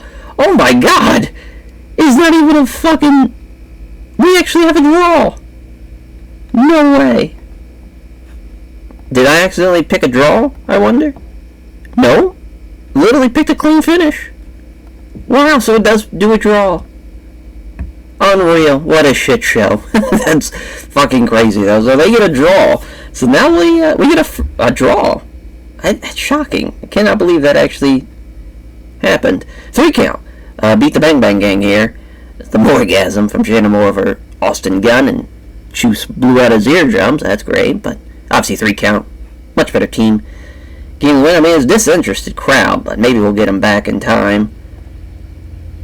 As the Dudleys, they finally bounce back and get a win here. They beat the Judgment Day, Bubba pinning Dominic after the Bubble Bomb.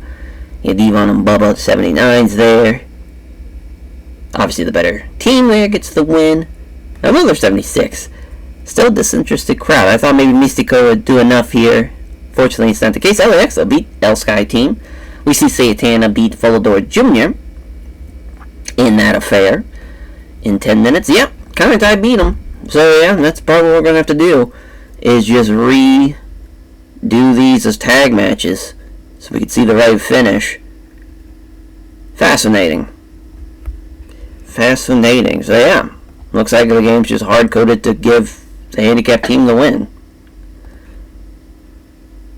Wild. Obviously, that's a thing. I don't even think... I said I was going to, post on the forums, but literally, I feel like... what are the odds someone's going to run into that type of thing, where something like that is so consequential? Like, first of all, I feel like only a crazy person, like me, would do something like this, where it's an all-time league, and it's like a real sporting event type of thing where you don't pick a winner. Because that's just kind of not what people do in TEW. Obviously, they book the fucking show and they pick winners and losers like every other wrestling promoter has done. They don't tell the boys. They just go out there and have a shoot finish. See who's the better guy out there. But Pedro Aguayo Jr. gets the win for Los Perros de Mal over TMDK as the La Silla for Pedro Aguayo Jr. As Pedro Aguayo Jr. getting this win. I'm glad Perros de Mal got the win. The crowd is cold and losing interest, so Techno Masterclass matchup did not do its job, but I think we'll get it back by the time we get the Steelers Show matchup. Well, we got some broken fingers here. for Orange Cassidy and the Best Friends losing to the ECW Originals. See a matchup that did not steal the show. Crowd is cold. We'll see if we can get it back, though. We still got a couple of more steal the show matches lined up. This match is not a steal the show matchup, though. This goes about 20 minutes. We see the Filthy Animals beat the OG Bloodline. Ray, of course, again, best guy in the match. Billy Kidman and Sami Zayn doing the same ratings-wise. 81, 74 for the Death Triangle and the 3MB. But yep, here we go. Got the crowd buzzing. So that's exactly what we wanted for this Steal the Show matchup. Sure, the match itself was a 74, but for the greater good of the show, we needed that. And obviously, they get the win due the Death Triangle. Los Gringos Locos beating Team Canada. I love how it's a battle of the nationalist teams of the bad gringos and the Rudo gringos and the Rudo foreign Team Canada team bowing out in America as this is just hilarious. But the team, obviously, in Eddie and Arbar and Black Cat, obviously better win for Eddie with him getting 100. Arbar, though, at least was kind of close, and then Eric Young just outperformed him by 1 point, so it was kind of close, actually, as far as for Los Gringos Locos to actually get a win just off of their actual unit performance, not just from Eddie carrying them. But Eric Young loses to the Lasso from El Paso as well. It's an 80 for this Steal the Show matchup. There we go, the crowd's hot. Now as Team Extreme beat LIJ. Jeff Hardy with the Twist of Fate onto Naito. Yeah, Jeff and Matt, 99 and 90. Lita even outperformed her own move. And Naito almost. That's great. That's just great. Another 90 here. There we go. As Jin Next beating the Second City Saints with Jin Next. You know, they should get one of their wins basically back with the Monster Express when we do a tag. We'll probably do Jack and Roddy against Uha and Tozawa, because that's probably what we would have done. But obviously, yeah, throwing Shelly out there, we knew he was going to perform in a big way, and he does, obviously. And yeah, Punk, obviously, very, very awesome to see. And all these guys from Chicago, you know, working Wrigley Field. I'm sure they would have loved to have gotten a win, but listen, they can only do so much. Jin Next is a hell of a team. And Team Angle beat the Kings of Wrestling here. Kurt with the submission victory over Larry Sweeney. I don't think we're going to do a handicap match for this, because I just don't, like, obviously this team's going to win in a tag-wise. Like, it's not a question that we don't have to kind of redo this, if that makes sense, since we're doing the tag match first to kind of counteract that. So that's going to be nice to at least do that, and we'll be able to really see who's the best here. But yeah, Kurt Angle and Shelton Benjamin, kind of crazy that they never even thought about just teaming those two up. Obviously, Charlie and Shelton was great. You know, Charlie was a great tag guy and obviously worked with his brother a whole lot, and I think that really helped out Shelton. And Shelton, of course, he started in LVW teaming with Brock. But you put Shelton and Kurt Angle together, that's probably a phenomenal fucking tag team. But, again, there's just so many great tag teams kind of during that run, and obviously Heyman knew what he was fucking doing. It turned out some great shit along the way. CTU beat Triple X, Jado, Ghetto, and Liger getting another win. Man, they just keep on picking up victories. They are just rolling right along. They had basically a 10-point difference there between Liger and Daniels, and then a point difference between Ghetto and Key, and a couple point difference, almost a 7-point difference between Skipper and Jado. Kind of close when you look at it like that, but a brainbuster win from Liger onto Skipper. And our next matchup, Blood Generation beat the Brood. Thought for sure Blood Generation had him here. Naruki Doi, though, kind of shit the bed a little bit, but and Shima as well wasn't great. The right team wins, though. Gangrel with the Impaler, though, over Masato Yoshino, which is pretty crazy. Tough break for Yoshino. And Kenny Omega with the Bucks beat the Undisputed Era. Kyle O'Reilly with 96, so shout out Kyle. Matt Jackson wins the submission over Adam Cole. Yeah, I mean, kind of wish Bobby Fish would have took the fall here, but it is what it is. Especially with Adam having his relationship with the Elite. Yeah, I mean, as far as, again, we're glad we tested this out. So now we got to retcon all of Tozawa and Uha tag matches. And also on the other side for Demolition and the Triple Threat team. And for the NWO. So that'll be nice to redo all that. More work. Just what we need. Let's see here. So, again, we just put over Kyle, and Kyle responded with a big performance. I think Shelton, man. I mean, Shelton's phenomenal tonight. Even though it has been almost... Yeah, it's been a month, but I think it's fine. It's fine. Yeah, Alex Shelley again, being the goddamn man. We give him a match just for the sake of, hey, thanks for being with us, brother. And he knocks it out of the park. Trying to think. I kind of want to give some love to Taka Michinoku. I feel like Taka did actually pretty well.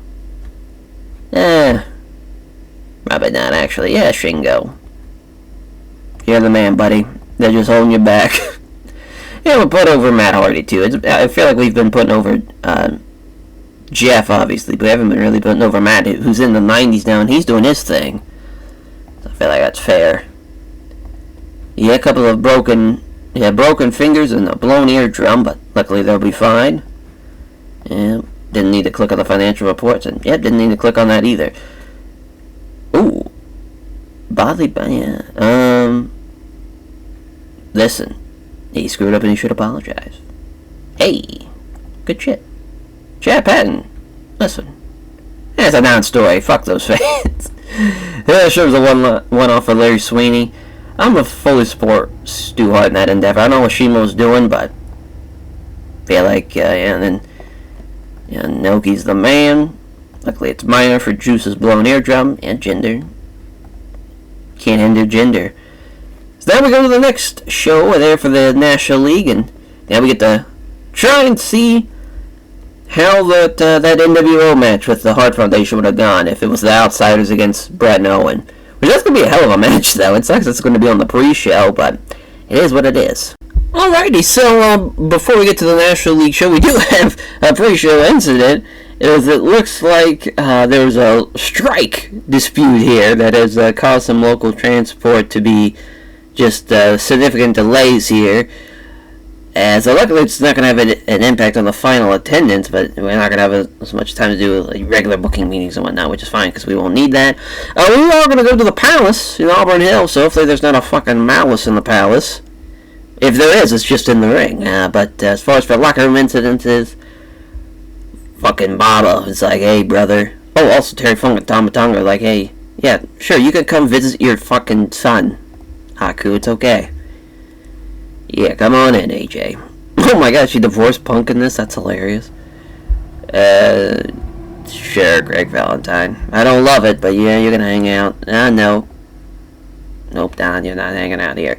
Ole Anderson about fought Malachi Black. Probably, honestly, that'd be a fun fight. Because at least Malachi Black, I know he's trained, Stefan Struve at, over in Holland.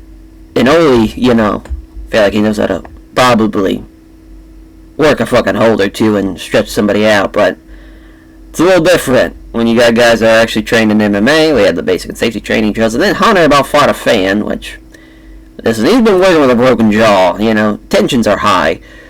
Dr. Death about fought with Villano One, which at least Villano One was in the right, but it's just hilarious that I just imagine all the Villanos in there, 1 through 5, like they got a van or something and Doc's with them. And they're all speaking Spanish, and he just doesn't have a fucking clue. Stu has gotten some harm in the rest of the locker room for his selfish behavior. Hey, you wanna trade something? He takes on all comers. Bobby Heenan, though, trying to bring Crush into this. Not happening. Oh, there we go. Dave Von Erich doing a series of spot-on impressions. Some of his colleagues here. All good stuff. So, we're going to do Brett and Owen and the Outsiders on the pre-show to kind of fix that. We got some great matches, though, on this show. As far as our main event, it will probably be Horseman and the Super Determination Army. I mean, that's a hell of a match. We also have the Dangerous Alliance and the Radicals. We also have Evolution and the Ministry of Darkness. Those 3 matches are definitely our top 3, and we'll see how it all plays out. Alrighty, so the Hart Foundation got the win. No surprise there. Brett and Owen beating the Outsiders. Hell of a match, though, a 90. Yep. That's what we should have been doing this whole time, I guess. Expectant, but simmering, so, alright. I think that's the first time I've seen that combination. That's wild, though. Yeah, 90 there. So for the main card opener, we have the Bloodline in Los Brazos, as Jacob Fatu pinning Brazo de Plata. And as far as, yeah, obviously, Tama Solo doing better than Los Brazos. I just feel bad. I mean, legendary fucking trio in Los Brazos, but they're just, it's not Mexico, so they're just fucked. Absolutely fucked. Too Cool beat Chaos, and again, no Okada, no win. But they did, I mean, listen, this was a lot closer. It's just Yoshihashi was so bad compared to everybody else that, yeah, it just wasn't going to happen. Because, like, you can look at it like this, like, Kishi outperformed Ishii, Grandmaster Sexy outperformed Yoshihashi, and then, like, Goto outperformed Scotty 2Hotty. So, just, you know, right team wins there, but the Rum Shaker from Rikishi over Yoshihashi. Planet Jarrett beating the FBI. Jeff Jarrett getting the win with the acoustic equalizer. I forgot what the fuck that even is. I just remember the stroke. Huh. Well, win though for Jeff Jarrett nonetheless. I'm trying to think what his signature move was before the finish. Because I just remember the figure four and the fucking goddamn stroke. Well, it is what it is. Maybe that's the guitar chair shot. The guitar chair shot. The guitar shot. The acoustic equalizer. That was on the canon-wise. That's what I'm gonna say. That's what that is. House of Black beating Psycho Circus. Buddy Matthews pinning Zombie Clown after the Silver Star Press. Malachi Black, the best guy in the match. This will be a fun match in Mexico. I feel like AAA crowd, they would love House of Black. They would love that whole act, but alas, they get the win though over the Psycho Circus. The NWO beat the Wyatt family. Eric Rowan really bringing that down. But yeah, the NWO, they actually did pretty well. Usually they don't do as well as that. But yeah, everybody above a 70 for them.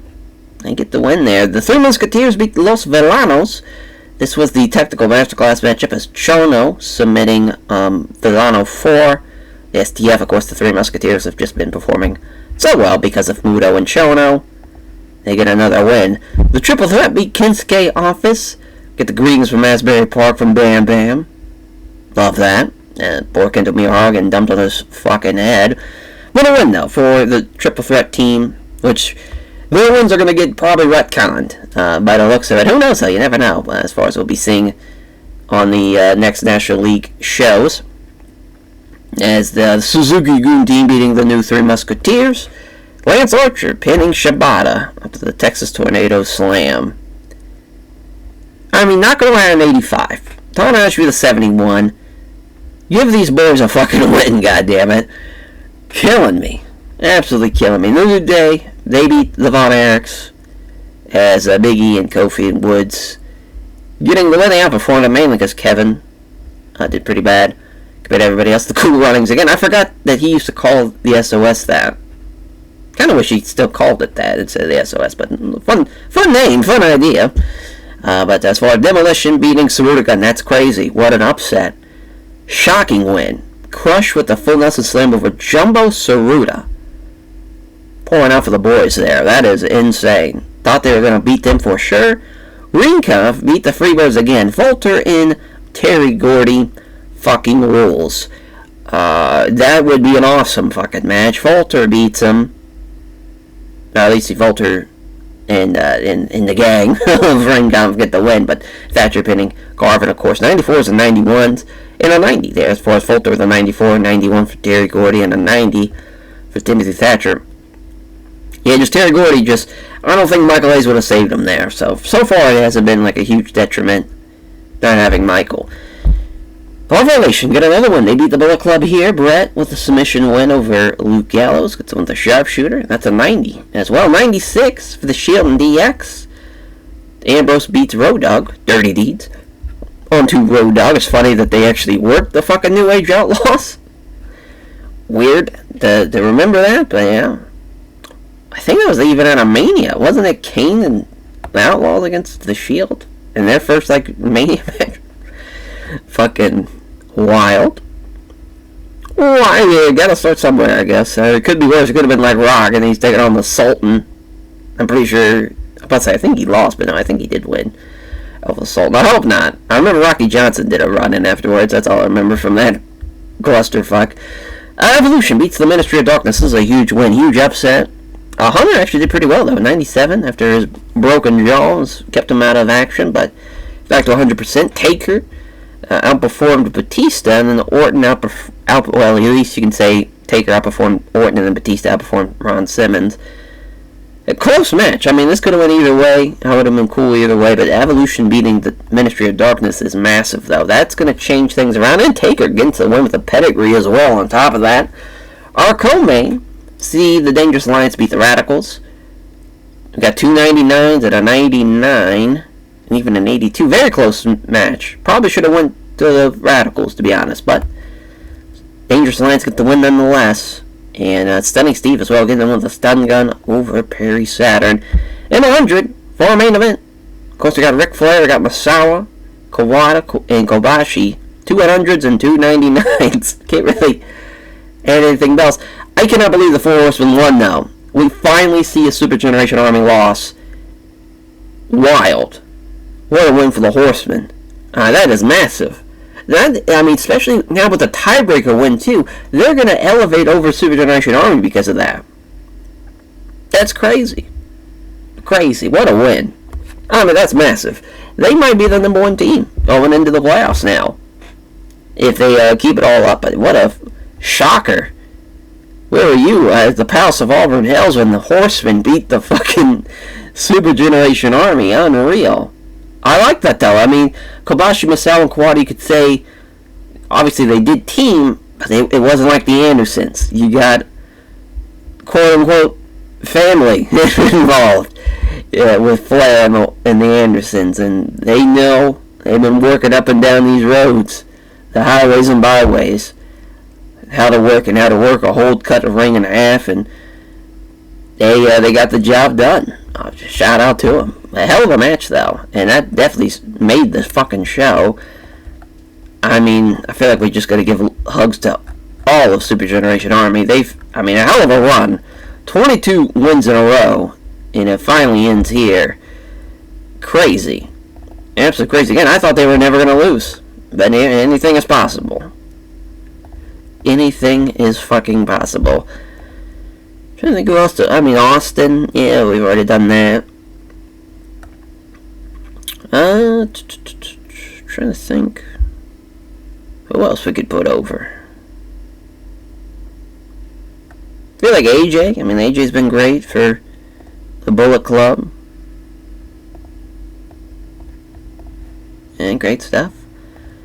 Assuming our popularity, oh wow, it even goes up to 100. I forgot about that, so there we go. Great times there. Yeah, Volano won, Abs on the right. Another successful show. Yeah, hopefully Kinsk gives off. Yeah, fuck Shawn Michaels. Volano's all the way. That's a non-story. Fuck those marks. Yeah, but Scott Hall's doing well, which is great. I'm surprised that has not been a more issue for the NWL. Surprised if someone was going to show up in no condition to work, it was going to be Hogan out of those three, to be honest. Yeah, locker room. Listen. Yeah, they didn't like that we're lying out there. But again, the National League is in disarray, but the Premier League, that locker room is in great shape. But a good show, though. A hell of a main event.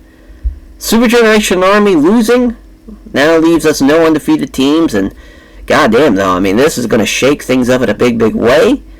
You got now the Horsemen. Technically, they still only have one loss, so that's weird. Oh my God, Sasuke and Ricky Fuji have a rock band. I did not know this. That's phenomenal. Fantastic. But yeah, as far as a Rude wake-up call. Well, yeah. A personal call from Rick Rude. Hell yeah. But yeah, now we have that break. We have basically a week and a half break. The town definitely needs that, as we should get again. Ricochet's going to be back to 100%. Orange Cassidy's going to be back to 100% anyways, and same thing with obviously Juice. Claudia's going to still be out for about another week, so another handicap match, or another tag match rather, no handicap match. And yeah, we'll see how that all plays out with having that basically 2 weeks off. Alrighty, so week 24. Damn, we can already run the tri-state area again. That's kind of crazy. that break really helped us. So trying to remember, because I know we ran obviously the Southeast last time. Which, wow, we can even run. Oh no, we didn't. I was about to say, what in the world? Yeah, Northwest we haven't ran in a hot minute. Yeah, we haven't ran the Mid-South area. Or Mid-Atlantic in a hot minute as well. Oh, yeah, we'll run the Mid-South area. Oh, Arlington Stadium, that's cool. We can run where the old, the old Rangers used to play. Because, yeah, they were there for, 20-odd years or so. That'll work. That'll work. Be damn near a sellout, but that's a lot of people. Almost 33,000 people. Oh yeah, we can skip that, obviously. So larger of incidences. As far as Big Vis showing up, yeah, you can hang out, buddy. Logan Shulo. You know what? No. Why don't want you? Edge gave the locker room a lift when he created a freight of free drinks for everyone. There we go. When he brought. Oh, damn, Liger got beat up by Mystico. That's not fun. Shima brought for versus court, accused of paying the biggest share of the tab on the rental car here. Carl got found guilty and sentenced to pay the full cost and reimburse traffic minors. Well, at least he didn't get beat up for it or anything. Jungle Boy and Larry Sweeney get into it. It's probably who has the best fucking hair. That's how that argument started. 9 people showing up for the basic and safety training here. Passing on tips on selling. And he's also passing on microphone work as well. And then psychology. And he's still passing on selling tips as well. Alrighty. And for the main, again, it would have been this Elite Kings Wrestling match, but nope, not anymore. We got Undisputed Era and CTU, we got Death Triangle and Triple X. That's probably the main. Also, Team Extreme Blood Generation 2 is a good match. Probably those three. And probably those three is definitely the top 3 matches. I'm trying to think what would be the actual main. Probably Triple X and Death Triangle, though. That's probably what will be our main event. Yeah, so now we get to see what all plays out. Alrighty, so to open up the show, we have a pre-show match, and yeah, it went exactly how I anticipated. As far as Jack Evans and Roddy get the win. Unreal. Unfucking real. I think what we'll probably do is not show these pre-show matches. Maybe we still will, as far as just to show off just how great some of these teams are as a tag team, especially Generation X. I mean, Jack Evans and Roderick Strong, they were fantastic here. And they have an excellent chemistry, too, plus the tag team specialist bonus. I mean, they were cooking. And they got to win Thanksgiving a generation as well over Uha. Yeah, the old Monster Express not looking too hot now after, kind of getting a little a taste of reality. Now, we probably shouldn't have them follow it up with another match, but they get the win now, so it actually works out. Ricochet's back, and I'd say that helped them out a lot with this win and performance. A good win now, so at least the Monster Express at least get a win somehow on this show. And 32,000 people on hand for this one, and also Grangos Locos and the Bang Bang Gang. Eddie gets the one with the Lasso from El Paso. I was hoping maybe the crowd would get warmed up after the opening match, but no, it's still disinterested. But yeah, I mean, obviously Eddie, and I would say just Eddie. He's in Arlington. As far as trying to think, that's still a couple hours away from El Paso, but still, it's a fucking as hometown as it can be in this type of environment where we're not running obviously El Paso a lot, or even really Southwest Texas in general. But best friends in Los Perros de Mo. Ooh, broken jaw for Trent Beretta. That is tough, but not the end of the world though. I think for Trent, Trent, but rather Chuck and Orange Cassidy, because we could probably have them work as a tag team and kind of see how they go from there, as they'll take on other teams as a tag team. But Hector Garza pinning Chuck Taylor with a Hurricane Rana. Obviously a win though for Los Perros de Mo. I don't think they were going to get a loss here. Hector Garza even Again, you're close to Mexico, so that's helping them out a lot, helping out Mr. Aguilar a lot, and even, maybe not even Paraguay, but somewhat helping out Paraguay. Yeah, broken jaw, tough break there. Team Canada beating the 3MB. Bobby Roode pinning Drew McIntyre with a payoff. Yeah, Bobby Roode the 77, 62 for Petey Williams. Clearly the better team, and they clearly get the job done there. Jim next, as far as they're back, they work with Alex Shelley taking on the Judgment Day, which Shell Shock for Alex Shelley over Dominic Mysterio. Again, just Jim next is just a hell of a trio. Dudley Boys beating LAX here. Glad they're getting some wins now, because it was not looking too hot, but I think they've kind of righted the wrong. They take on the Monster Express next week in a pre-show match to maybe potentially get them a win back after losing as a 2-on-3 match. Obviously, it's going to be the Dudleys against Tozawa and Uha, so we'll see how that plays out. Second City Saints still beating Kanta Deluxe. This is a huge win as Punk beats Dick Togo, and again, they have a real shot of trying to get back up above 500, especially with the way Punk's performing. I think Punk's now finally hitting his stride just in the right time, but maybe it might be a little too late, though, at the same time. There's a lot of great teams, especially in that Premier League. Damn, yeah, this went terrible, as, the crowd just was not properly engaged. It was going to be awful no matter what, I guess, because of just not enough great undercard matches. I figured one of those matches would at least get the crowd interested, but it's not the case. And the OG Bloodline do get the win, even though it was probably a mistake. TMDK did outperform them. It was kind of a tough break there for TMDK. They could have used that win in a big bad way. And now we get the Steal the Show matchup, which is still cold for the match. That's great. That's exactly what we did not need. Van Dam with a 92 even still couldn't save it. But he gets the one with the 5-star frog splash. Oh, it was a regular match. It wasn't a Steal the Show match. Yeah, that was definitely a mistake. 20 minute matchup here for the Brood and 3 count. In the 82 for the match. Edge and Christian, 191. My God. They are rolling. Got the crowd interested, though, so this was not a Steal the Show matchup, but it got the crowd back into it, so they're still unclear if we get that Steal the Show matchup, which this is the Steal the Show matchup. Yeah, hot and rousing crowd now. Team Angle beating El Sky Team. Angle slam from Kurt. Perfect. Yeah, Kurt with 100.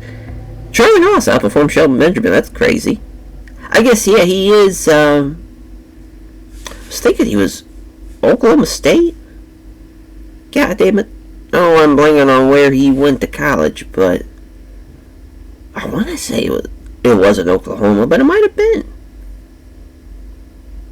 Either way, as far as I'm thinking it was a Midwest school, but Charlie in Shelton, Kurt Angle getting the win.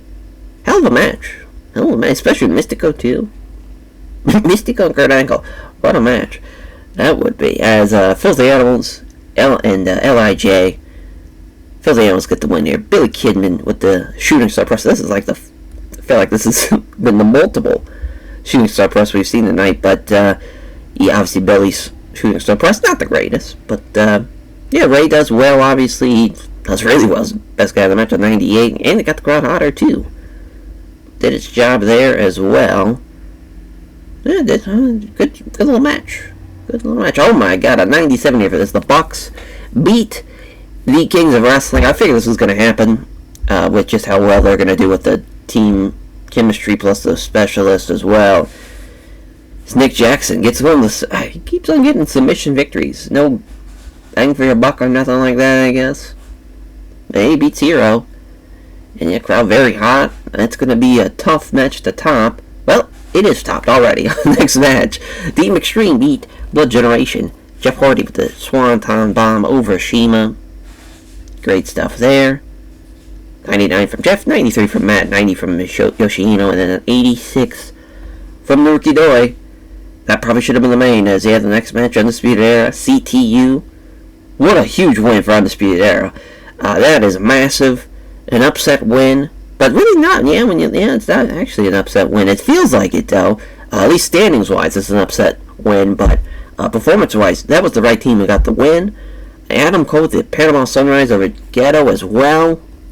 Hell of a win for the Undisputed Era. Oh, Pentagon Jr. gets concussed. They still pull off the win. Tough to see that main event not deliver because of that injury, because they had 297s and 82 from Daniel, so he really didn't perform all that well, but still a good match. It's just, wrong thing. Probably went on last because of the injury as well, especially, Team Extreme and Blood Generation. Just swap these two with these two, and it's a perfect show, but it is what it is. Unfortunate. Very, very unfortunate there. Gosh, again, it's been a while since we put over Ray, so yeah, again, he's been phenomenal. Same thing for Eddie. He's been phenomenal. Yeah, Kyle O'Reilly really helped out. His team, we've put him over recently, so we don't need to do that. Let's see. Yeah, Van Dam. Haven't put him over a hot minute, obviously. What he's done for the ECW Originals. He's been great. Yeah, put over Roddy and Jack. I think we'll put over Roddy, because he's done... We've put over Jack a couple of times. We haven't put over Roddy, I don't think. Working twice tonight. They've been quite busy. So yeah, both guys can... Working through a concussion's crazy, first of all. But yeah, Trent, even though he's able to work, it just won't be worth it to have him work out there with his broken jaw. They're not in the playoff race. Might as well try and put the best show out there that we can. Oh, yeah, not the first time. Yeah, he screwed up and he should apologize. Wow, doesn't apologize. Yeah, not great. Hector Garza, you really fucked up there, but yeah, the show at least has been a success. Listen, need to sort this out. Yeah, between the two. Ultimate Black was having an off night. Ooh, as yeah, it's important, but it still remains an important part. Hey, that boosted Benoit's public image with us. That's kind of wild. Yeah, Chad Patton's been working hard. Yeah, so is Ace Steel. He hasn't been biting anybody, thank Christ.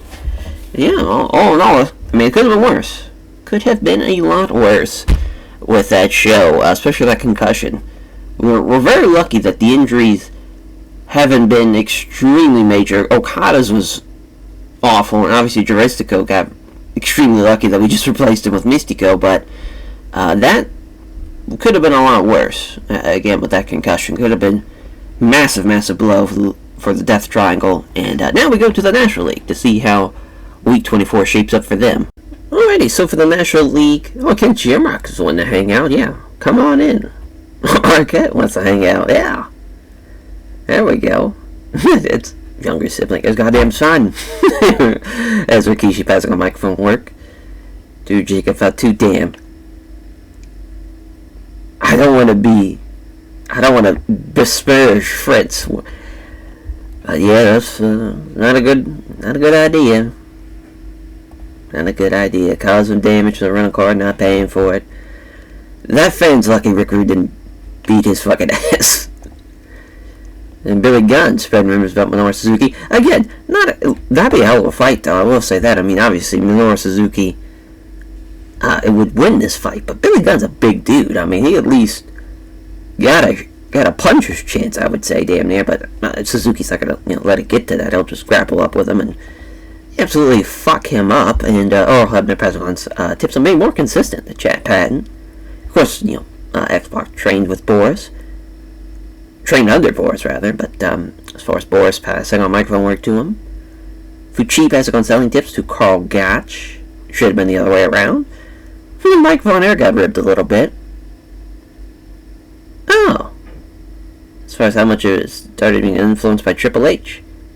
Some of his mannerisms. Let's leave Mike alone, huh? he's back there minding his own fucking business. He's there in case one of the boys gets hurt. As Villano 5 brought for horse's court. She was making a mess backstage, not cleaning up. I'm sure all the other Villanos are like, listen, fucking clean your shit up. So finally I had to go to Taker and be like, let's set this motherfucker straight. Well, a small positive impact for him. Oh, Cody was brought for horse's court. Yeah, and he was signed pick up his travel partner, but he's an hour late to do it. So yeah, not great there. Yeah, has to pay for his travel partner's deals the next 3 shows. Sure, he's riding with the Elite. He's probably late picking up Kenny. 1, Even though it's the National League, so I don't know why. Yeah, I guess he probably shouldn't have been there. As far as basic and safety training drills for Exo Theater Jr., Tamatonga, Buddy Matthews, and Yoshihashi. Ooh, Gallows and Hogan getting into it. That's pretty hilarious. Rollins having a small clash with Bobby Heenan. Also, Shibata's trying to fight Bobby Heenan as well. That don't need to be doing that, Shibata. There we go. But I guess we could bring. Oh no, still a couple of days away. Yeah, literally next week we can do it. Well, that's all right. We should have pulled a rib on somebody. But yeah, we have the pre-show matchup, the rematch here. Obviously, from when Smash was to Smash to show up against the Von Erichs that night, and the Demolition team got the win. We'll see what happens as a tag match, though, with Axe and Crush against, I think it's going to be Kerry and David. That should be a hell of a match, actually, for Kevin and David. I'm not sure exactly how it's going to go tag team-wise, because obviously Axe and Smash as a team did not do well during the all-time tag league, but we'll see how Axe and Crush do. I think for the main event, probably the Horsemen and the Ministry. We also have, they have the Ministry twice here. So yeah, we'll probably have to sort that out. Just fucking great. So yeah, we got the Super Generation Army though, and DX as well. Got a lot of matches. A lot of big time matches here. We'll see how it all plays out. Alright, luckily that was an easy fix as far as it was just, Ministry of Darkness was just double booked. It was supposed to be too cool instead, but that's alright. We easily fixed that, so now everything's all squared away. So, Demolition, they still get the win. So, that one, oh no, never mind, excuse me, has, the Von Erichs win. I figured so. I was saying, yeah, they should outperform them, and they did. With the excellent chemistry boost, that helped them out a lot. It's a 79, though, yeah, obviously for the pre-show, and they're expectant, but they're against Simmering. Maybe we should have been running pre-show matches this whole time, who knows? But yeah, okay, so still Simmering, as the Bloodline beat Psycho Circus, Tamatonga, getting the one with the underhook DDT, over Zombie Clown, I was about to say, I thought it was Psycho Clown involved in the finish, but Psycho Clown was one of the better guys in the matchup. The best guy was Solo Sikoa. Oh no, Tamatonga. Oh, they all had 59s. I thought one of them had a 58. So that is my bad. So yeah, 359 to 53 to 52. Decent little matchup and a win for the Bloodline. The Bullet Club beat Los Villanos here as Villano 3 taking the Styles Clash. Don't fucking tuck your chin, brother. As that's all we can ask for the Villanos. Of course, AJ best guy in the match. He gets the win there. That's a 75. Triple Threat beat the FBI. Bam Bam. Oh my god. Picking up that big fucker with a Greaves from Asbury Park is insane. Picking up Big Sally Graziano there's just no way. Even Bam Bam's a big guy, but you would destroy yourself doing that move to somebody that size. But it'd be awesome, though. 2 injuries here. For Brazo de Ora and Brody King with a neck strain and chronic shoulder pain. So 1 guy injured from each match. As far as Buddy Matthews does get the win for his team with the Silver Star Press. Brazos de Plata, worst guy in the match by far, and he wasn't even injured. Yeah, pretty brutal stuff. Malachi Black tried to save it, but it wasn't going to happen. Yeah, neck strain and shoulder strain. Brazos de Ora got some heat backstage as well. So Demolition, they get the win over Suzuki-gun, which is a hell of an upset. Yeah, they got outperformed for sure. Smash with the power slam over David Boy Smith Jr. in that one. The Radicals beat Chaos as Benoit with the crossface onto Yoshihashi, who had a 27. Yeah, this is a technical masterclass matchup, and boy, Yoshihashi doing that bad is pretty bad. Pretty bad. The Von Erichs beat the new Three Musketeers. Kerry with the Iron Claw win over Shibata. Poor Shibata, they're taking an Iron Claw. Sure, that's a bit of a slap in the face for him. Probably would have had Tanahashi take that, just because for the visual, I think he could actually sell it relatively well. But got the crowd buzzing though, so it did its job there. And obviously, they weren't going to lose in Texas, for fucking Christ's sakes. The goddamn Von Erich country. But Evolution beat the Wyatt family. Triple H with the pedigree over Eric Rowan. Clearly the better team. And yeah, Hunter 20 points better than Bray. Obviously, Randy's better than everybody in the matchup too. Sucks that Brody wasn't as good as he did, only 55, but a decent matchup, so nonetheless. Freebirds, and they're back with Michael, too, as they beat the Too Cool team. Bam Bam Terry Gordy getting the win as well on top of that. Fantastic stuff. I will say, hopefully, with Too Cool and the Freebirds, which now I'm thinking about it, I think we accidentally double booked Too Cool now. Oh, no. No, that's right. No, we had it right. I was thinking we didn't. But, I was about to say, I hope that, because I didn't even think about this. Oh, hit the product, not the roster. Since, Jimmy Garvin worked a couple of matches, if that might have fucked this all up. Yep, sure did.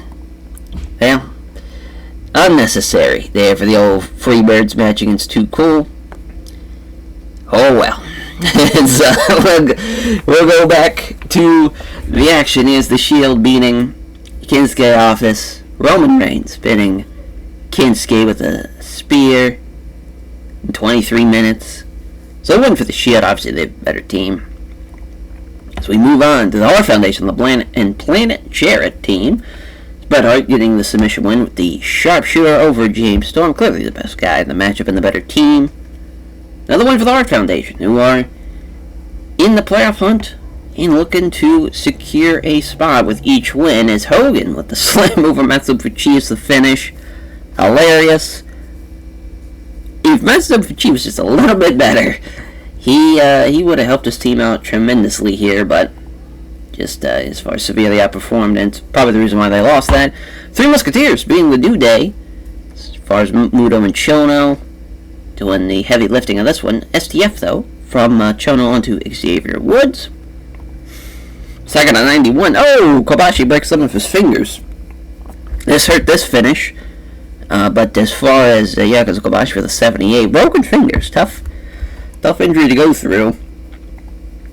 Yes, and it was X-Pac who caused it. Just great. Dangerous Alliance beating Ring Comp from Nelson. Rick Rude. Wow, didn't even win with the Rude Awakening. But Timothy Thatcher with an 88 for Falter, and of course a 97 for Stunning Steve Austin. In a 97 for our main event, we see Ric Flair get the figure 4 win over Ron Simmons. Poor Ron has to take all these losses. But I mean, Flair, Anderson, Bradshaw, Taker, all those guys doing really well, especially Flair. I mean, Flair has been, obviously, they beat the Super Generation Army, so they've just been rolling a hell of a main event, too. That's nice, too. Obviously, Taker and Bradshaw, they're from Texas. Austin's a Texas guy. Then, obviously, we have, I was thinking Billy Gunn. I think he's a Florida guy. I was about to say, I think he's a Texas guy. No, I think he's a Florida guy. Then, obviously, we go to, about to say, James Storm's a Tennessee guy. Chris Harris, I think he's from Cincinnati. I know he trained there. But there's a good, obviously, the Freebirds have their history in Dallas. And then, we got, as far as the Von Erichs themselves, fun little card. Fun little card. As far as I feel like we just got to give a hug to all the Von Erichs. Just, hey, welcome back home, boys. Type of thing. I won't hug Fritz. I feel like Fritz would try and kill me if I tried to hug him. So we'll just say, hey, man, great job. I'm raising some fine young boys, as far as turn them into fine young men. Try to keep it light. So much injuries, so many. Brody King, he's out, or he's still going to be working with that next train for the next week. Same thing for Kobashi, potentially. But the Bronzo de Oro having chronic shoulder pain for basically the rest of the month, and even some of the next month, too, is brutal, because they need all the help they can get. Oh, yep, still 99s in some places, still 100, and now jumping up to 100. Skyland's 100 now. Pretty cool. Listen, I will sort it out. I fucking will. And, listen, screwed up, but he should apologize. Doesn't apologize, does. Fucking Yep, he also has to screw up and apologize. A lot of people just injuring people there on that National League side. Ooh. Yeah, Kevin Nash. I mean, he was in the right, unfortunately, Fritz. Fortunately. Yeah, hopefully has a swift recovery. It was a huge success. And now, it's hard to believe. Oh my god, Ron Zombie. It's funny how he just took the name. As far as, what a dumb idea. As far as, especially like, back then, I guess you can kind of get away with it, but like now, obviously, you Google Rob Zombie, like, the fucking singer's gonna pop up, not you. So, I mean, that's just a dumbass idea.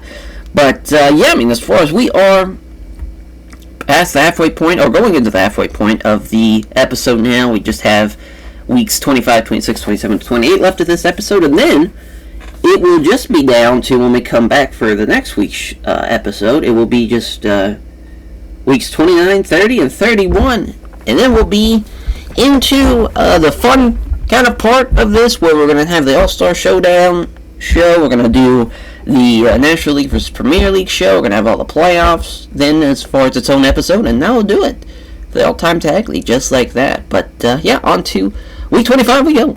Alrighty, so for week 25 here, I forgot to check to see what our main events are going to be to really determine where we're going to run this show, because I do want to go back to Japan. I just want to make sure it's the right time, though, in that same kind of breath. Oh yeah, we already ran the Great Lakes area. About to say, we can run the Mid-Atlantic area again, or the Northwest. I think we'll run the Mid-Atlantic area. It's always nice to go there. And yeah, we'll sell out Greensboro, or we can go to Richmond City in Richmond, Virginia. Ooh, the John C. Edwards Stadium. Yeah, it'd be about 8,000 shy of a sellout, but that'd be pretty nice to have about 30,000 people in the old... Oh, yeah, in old Huntington, West Virginia. That will work for us. Alrighty. Yep, make sure we're at the network. There we go. Alrighty. Jack Swagger wants to hang out. Sure. Sputnik Monroe. Ah, damn. Sorry, Sputnik, we can't use you. Haystack Skyloon wants to hang out. Honestly, brother, I feel like you would eat all the catering. Let's just... No thanks. Mike Nichols got to be with the rest of the locker room for his attitude, so that's not great. Michaels having a clash with Bobby Heenan. Vellante doing a clash with Bobby Heenan, too. So as far as basic and safety training for the 9 students here showing up. And Pac, though, lifted the locker room and he created a silly game for everyone that quickly became popular. Good shit. As, yeah, I mean, as far as the Elite Bang Bang Gang, yeah, that's clearly not going to be the main. Yeah, we'll have to change that to a tag, you know, Kings of Wrestling and LIJ. I guess Death Triangle Undisputed Era is going to be the main. There's really not a whole lot of options there. Yeah, Team Extreme and 3-Con, glad we were kind of in the Mid-Atlantic area, because obviously, all those guys, well, half that match is from North Carolina, so that is great to see. The Omega Boys on there, and then with Kevin Courageous and Lita. So yeah, we'll probably have that be pretty high at least because of that, but I don't think it's going to be the main, and we'll see how it all plays out. Alrighty, so for this week 25 show, we start with fixing what was, as far as another loss. Now that has been retcon added to the Monster Express. Tozawa and Uha Nation losing the Dudley Boys here. Bubba Bomb from Bubba, obviously, you know, the chemistry boost helping them out tremendously.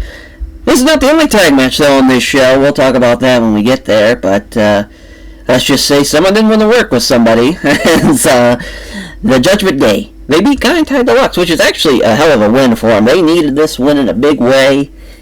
They outperformed them, too, with Rhea with a 70. That's one of the best performances she's had. She's really clicking. A little too late, as far as maybe potentially changing how the Judgment Day is going to do, but it's a big win, though, nonetheless. This is a matchup that, obviously, we talked about, you know, taking away Trent from this tag team environment with his injury, and goddamn did this work. I mean, Yoshi, what a performance. 90 and 98 for them. Orange Cassidy and Chuck Taylor, they had great chemistry, and it didn't even matter, not even close. with the muscular bomb from the Ricky Doyle over Orange Cassidy. And there it is. You can imagine who Punk didn't want to work with out of that side of the Jurassic Express. Obviously, stemming from the real-life fight between him and Jungle Boy. He does pretty well, though. Him and Cabana's, chemistry-wise, team-wise. Marco Stunt and Luchasaurus, though, god damn, they were awful. But the Pepsi Plunge from Punk getting the win over the Jurassic Express. So, yeah, that was an 80 as well. They have the OG Bloodline and the Spectral Envoy. They should have been way lower on the card, but Jey Uso, specifically gets the win. And, yeah, Spectral Envoy with another loss. No really surprise there. Claudio's back, so luckily we were able to get him back. This is a technical masterclass matchup here. Larry Sweeney wins the bionic elbow over Tetsuya Naito. Claudio with a 98-81 from Hero. Yeah, I'm glad Claudio is back at 100%. They needed it. This was a shit show here. My God. 3MB and TMDK. 3MB get the win. Jinder Mahal with a camel clutch gets the win over Mikey Nichols. But awful stuff. As the Elite beat the Bang Bang Gang as Juice takes the Kreutz Wrath from Kenny Omega. This was the other show matchup, which it really didn't need to because the crowd was already rocking, but it got the crowd buzzing though, so did its job still. But clearly the best team won there. Gen X versus LAX, a hell of a performance of Alex Shelley and Jack Evans as they get the win. Shelley with the Shell Shock over Homicide. We have an 80 from the ECW Originals and El Sky team as another Steal the Show matchup. We really didn't need all these Steal the Show matches after the first one, but it's always to be safe sometimes with some of these undercard matches. But the 5-star Frog Splash from Van Dam gets the win over Volador Jr. They were the better team. Kind of close, but they're definitely the better team. Even got the crowd even more buzzing. Filthy Animals beat the Monster Express, Billy Kidman with a moonsault over Ricochet. That's a tough finish to take for Ricochet because Billy Kidman, his moonsault wasn't the greatest. I don't even think he really beat anybody with his moonsault. He either won with the Kid Crusher or that counter out of the Powerbomb with like the X Factor, and then obviously the Shooting Star Press. Tough break, but the right team wins obviously because of Ray. CTU beating Team Canada as Liger, Jado, and Ghetto beating up on Team Canada. Liger with the Brainbuster over Eric Young. Eric Young, worst guy in the match, takes the fall for the best guy in the match. So that's straightforward as it gets. The Dudleys lose to Team Angle as Bubba takes the Angle Slam. Hell of a match, though. Yeah, Bubba outperformed Shelton Benjamin and Charlie Haas. I'm not sure what's going on with Haas and Benjamin right now. They're kind of struggling a little bit. Is it a morale thing? I wonder what's going on. I don't know. Yeah, there's inconsistency from Charlie and Shelton. Yeah, I guess that is what dropped them. The 86 from Triple X and Los Perros de Mal. Yeah, this also should have been swapped with the Dudley Boys match. Daniels the Last Rites, though, gets the win for Triple X over Los Perros de Mal. And an 86 for that matchup in our co-main, Team Extreme beating 3 count. Jeff Hardy with the Swanton Bomb over Evan Courageous, fitting that finish. And a 96 for our next matchup. The Brood does in fact beat Los Gringos Locos. I thought maybe they had a chance here, the Los Gringos Locos, but really Christian's ratings are so good now that it's not even just Edge carrying them now. It is both Edge and Christian doing a lot of the heavy lifting. In our main event, we see Pentagon Jr. get the armbar win over Adam Cole, Ray Phoenix, Pentagon Jr., and Kyle O'Reilly all in the 90s, which is awesome to see. A lack of psychology hurts the match. The crowd wasn't really into it, which is, I guess, not so surprising when you look at some of these names, I guess, compared to the other names that we've seen in the co-main and even before that, and even the Team Angle match, but still a good show. Just probably the wrong thing went on last in that regard. So again, as far as who to put over, Jesus, we've kind of been around the horn a little bit. We've put over Kyle O'Reilly now in the past. He's now being a huge asset for the company. I guess we got to put over Bubba, unfortunately, but he's been doing pretty well. He's been helping the Dudley Boys out. They've been getting better over time. I'm trying to think who else. Sabu's actually kind of getting better. He's doing pretty well for himself. I mean Punk, even though he refused to wrestle somebody. I get it, though. Trying to think here, who else? We haven't put over the Bucks. So yeah, we can do that. Matt and Nick. That'll work. Thought about hugging Claudio with it in a welcome back, but it's alright. Not necessarily needed for him. Alrighty. Yeah, skips the financial report. No changes there popularity-wise. The Rock Room polices itself. Yeah, it'll be more consistent. Just an off night for him. Yeah, I mean, Kyle O'Reilly's doing really well. Huge success there for the 25 show there for the Premier League. Yeah, Punk's great. Great. Everybody's very happy to be here. Love it. Great vibes there for the Premier League. It's on to the National League side of this Week 25 show. Alrighty, so we're actually out of the West Virginia area. We're going to Virginia, to the Richmond City Stadium, rather, Jesus. As we're still, of course, in the Mid-Atlantic region. So Rhino shows up, want to hang out, of course. Part of Team Wrecked. Oh yeah, Kurtz can hang out backstage, terrorize the locker room. Little Guido, accused of being an hour late to pick up his assigned travel partner. I'm sure Tony and Mama Luke love that, having to wait for him. But they have been found guilty by the judge, The Undertaker, as he sends him to pay for his travel partner's meals the next 3 shows. Luckily, it's not Big Sally Graziano. As same thing for Villano 3, as he's late picking up one of the Villanos. And they brought him to court, and he's been found guilty, and he's sent to pay for his travel partner's meals for the next 3 shows. Small positive impact for him. Corey Guerrero and Terry Gordy got into a physical altercation. Listen, Corey's a bit of an old man here, but Terry would beat the fuck out of him, I would imagine. Villano 5 and Xavier Woods are bonding backstage. I'm sure they're just talking about the latest and greatest of anime, as far as I feel like Villano 5, huge Piccolo fan. Katsuri Shibata got into an argument with Bobby Heenan. Again, Bobby's picking fights with the wrong guys, probably. It's Jumbo passing on microphone work to Towade. Don't get it twisted. It's the other way around there. Same thing for this. Carl Gotch passing on tips on selling. Suzuki entertained the locker room by organizing a poker tournament and basic and safety training. Drills for those people. Oh, damn. Terry Gordy's old Bam Bam. He's got some heat with the locker room. Listen, somebody's got some heat. You might as well fucking say it. Same thing for Shin Hashimoto. The National League just needs to have a fucking brawl for all by the looks of it. And Douglas fought a fan. That's fine. That's fine. It is what it is. Oh, yeah. Paul Lee and Terry Funk picking on Big Sally Graziano, and the fight almost broke out. Listen. let the boys be boys. Come on, let's inspire this backstage. Yeah. We need something going on. As for the main event here, Dangerous Alliance Super Generation Army, for sure, without a doubt, 1000% that's the main. Co-main? That's a good question. Baby Evolution the Shield, that's probably the co-main. So yeah, that's a good main and co-main. And now we'll book it all and see how it all plays out. Alrighty, so the triple threat, they still beat the House of Black, so that actually stays. So good for them. Broken fingers, though, for Shane Douglas. So now he's got to work later tonight with those broken fingers, so I'm sure that he's going to love that. We start off with this absolute banger, and they finally get a win. How about that? I'll be a son of a bitch. They finally get a win. The FBI beat Los Villanos. Tony Mama Luke with the Sicilian stretch of a Villano 5. Unreal.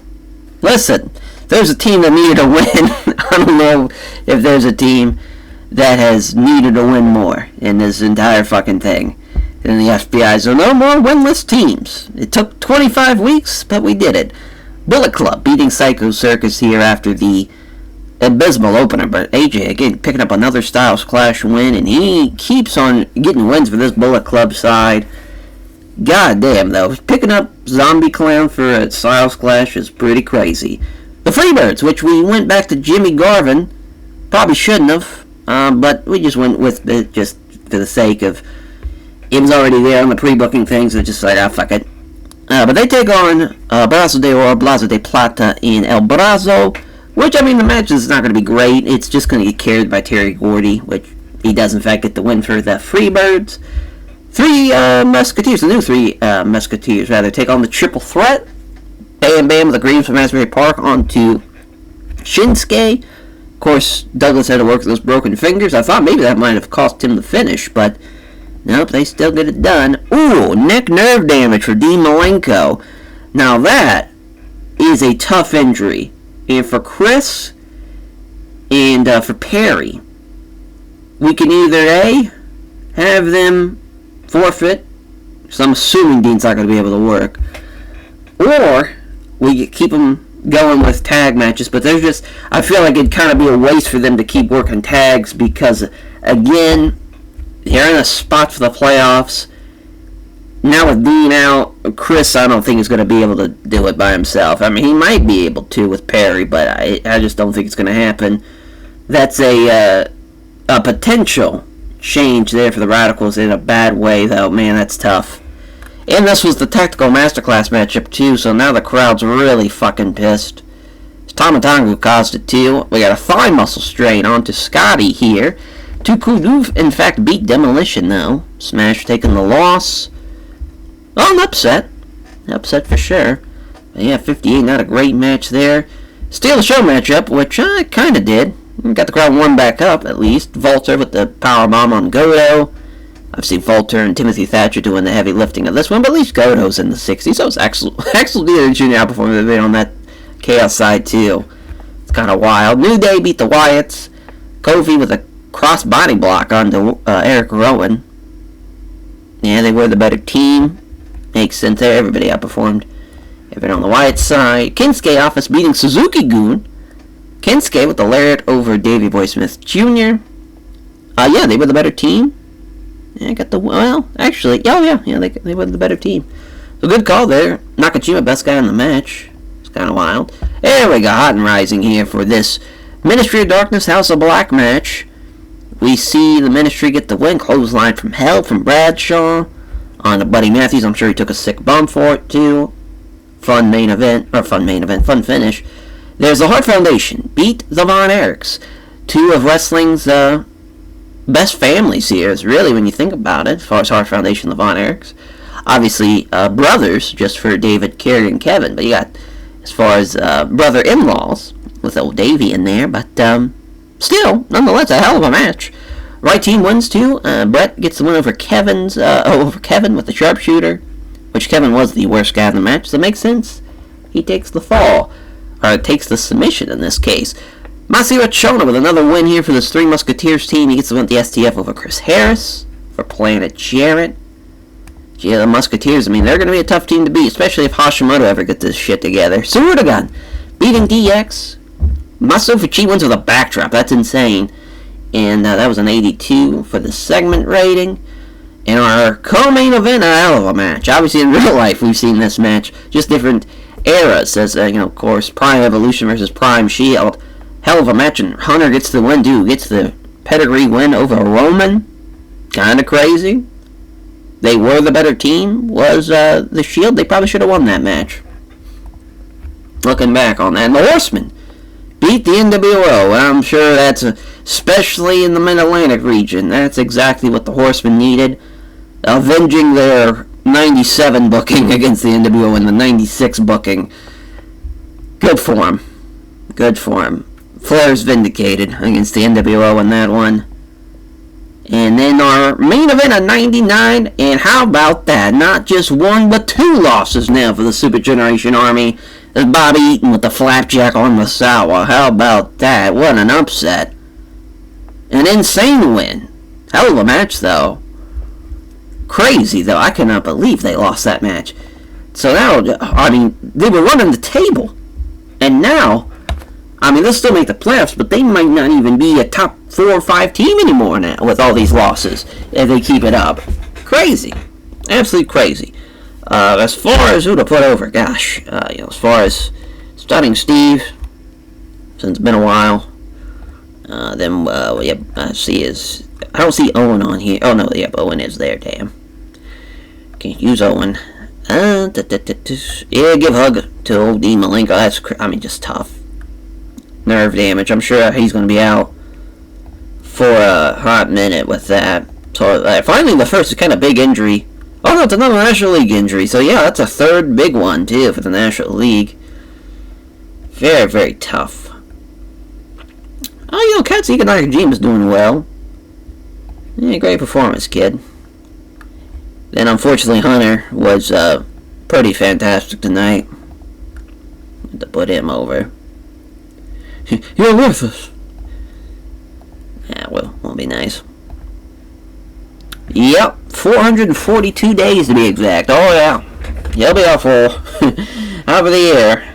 Down goes Dean, and that'll probably kick their, as far as their chances, down the drain. Yeah, he screwed up and should apologize. Absolutely. Yeah, sorted out. Great show, though, just besides the major injury. Yeah, they're just having some fun. They're just the boys being boys. Yeah, listen. He screwed up. He can focus on the consequences. Think that's fair.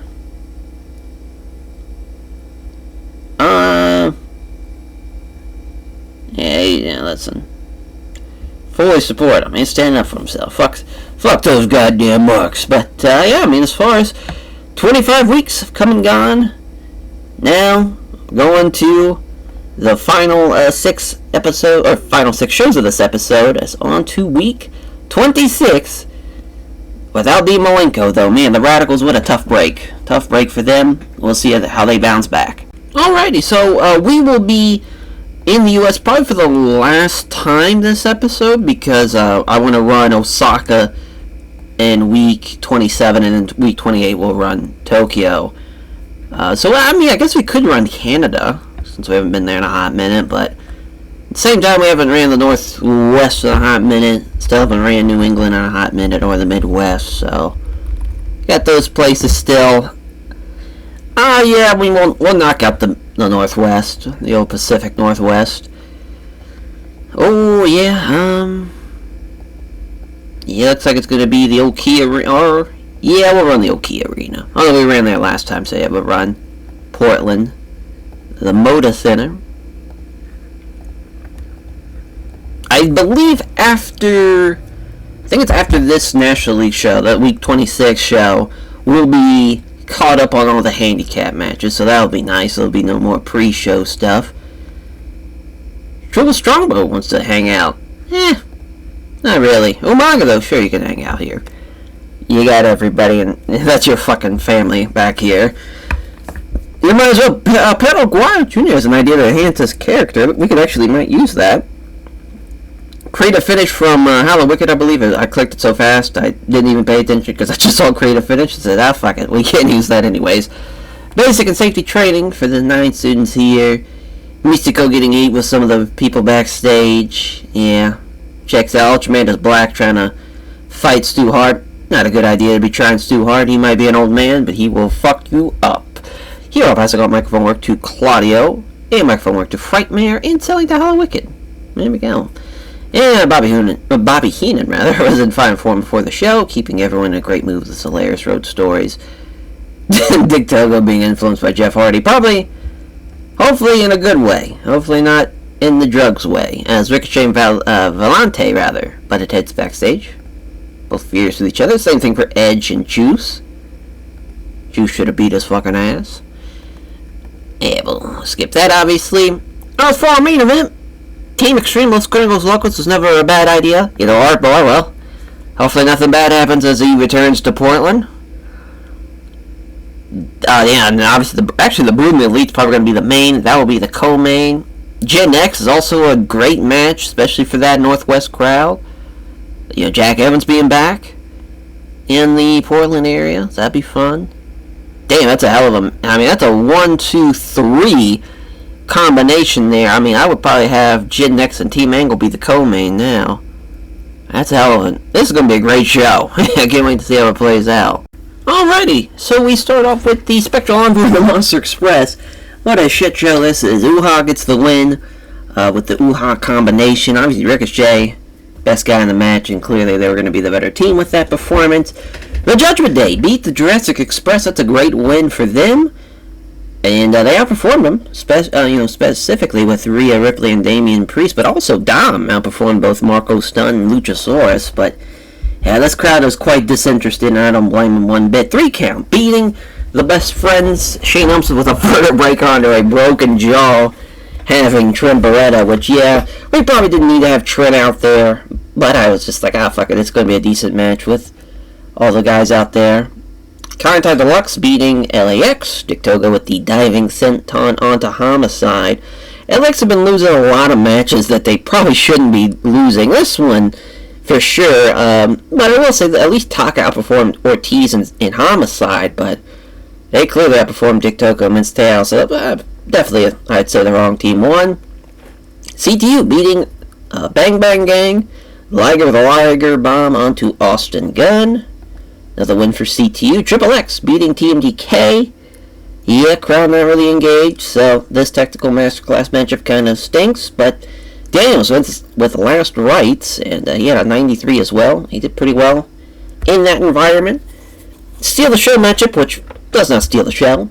Luckily, we have some more down the line, but Jimmy getting the super kick win over Heath Slater.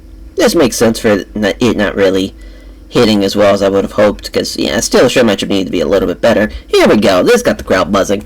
Back-to-back Steal the Show matches is probably a terrible idea to do, but we get lucky that the first one didn't really hit. But as far as El Sky Team, they do get the win over LIJ. Mystico pinning Hiromu after the super kick. And they get a win. The Filthy Animals beat the Second City Saints. Yeah, Punk's getting a lot better. Ray with a 98 too. Springboard Hurricane Rana from Rey Mysterio Jr. onto Colt Cabana as Adam Cole with the Panama Sunrise over Los Perros de Mall. The crowd is hot for now. The rest of the card, perfect. Exactly what we needed. The Dudleys beat the ECW Originals. That's a huge win. Dudleyville drop. That's just as far as it should be the Dudley Death drop. The Deadlyville drop. Is that just the Devon's finish? Is that what he called the fucking shattered or the curtain call? Is that what he used to call? I guess he had that finish, but I never thought he had a name for it. That makes sense. I'm about to say, what the hell? Deadlyville drop. That must be what that is. Van Dam, though, getting, as far as best guy in the match, but they don't get the win anyways. Tough break. Tough break. A 91 for the Death Triangle and Team Canada. Pentagon Jr. with another armbar victory, this time over Petey Williams. In 98-95, some Ray Fenix and Pentagon Jr. 91 for the Kings of Wrestling, the Blood Generation. Claudio with the neutralizer over Shima. Again, Claudio's just been the man. Getting another win. Hero doing well. So do Masato Shinira and Naruki Doi as well. Team Extreme beat Los Gringos Locos Lita with a moonsault over Art Bar. That'll show him. As Eddie with 100, Jeff with a 98, 93 from Matt. Great stuff. Art Bar is off his game. Yeah, I'd say. He's probably terrified coming back to the state. Team Angle beating Generation Next. Kurt Angle pinning Jack Evans at the Angle Slam. Hell of a match, though.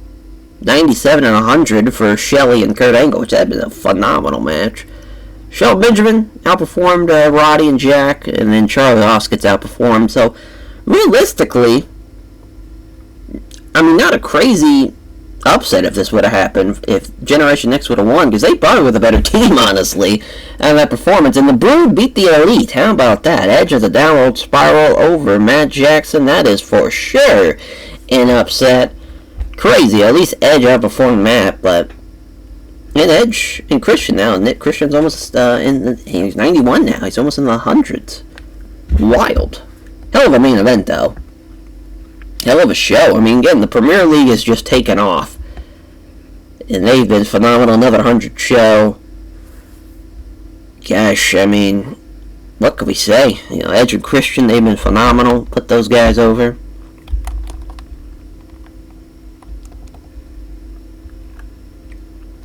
Trying to think who else. I mean, Kurt's been great. I feel like we've put him over, though. Oh, no, I don't see his name on here. Yeah, I see Shelley's name, and that was going to be the next guy we put over, but...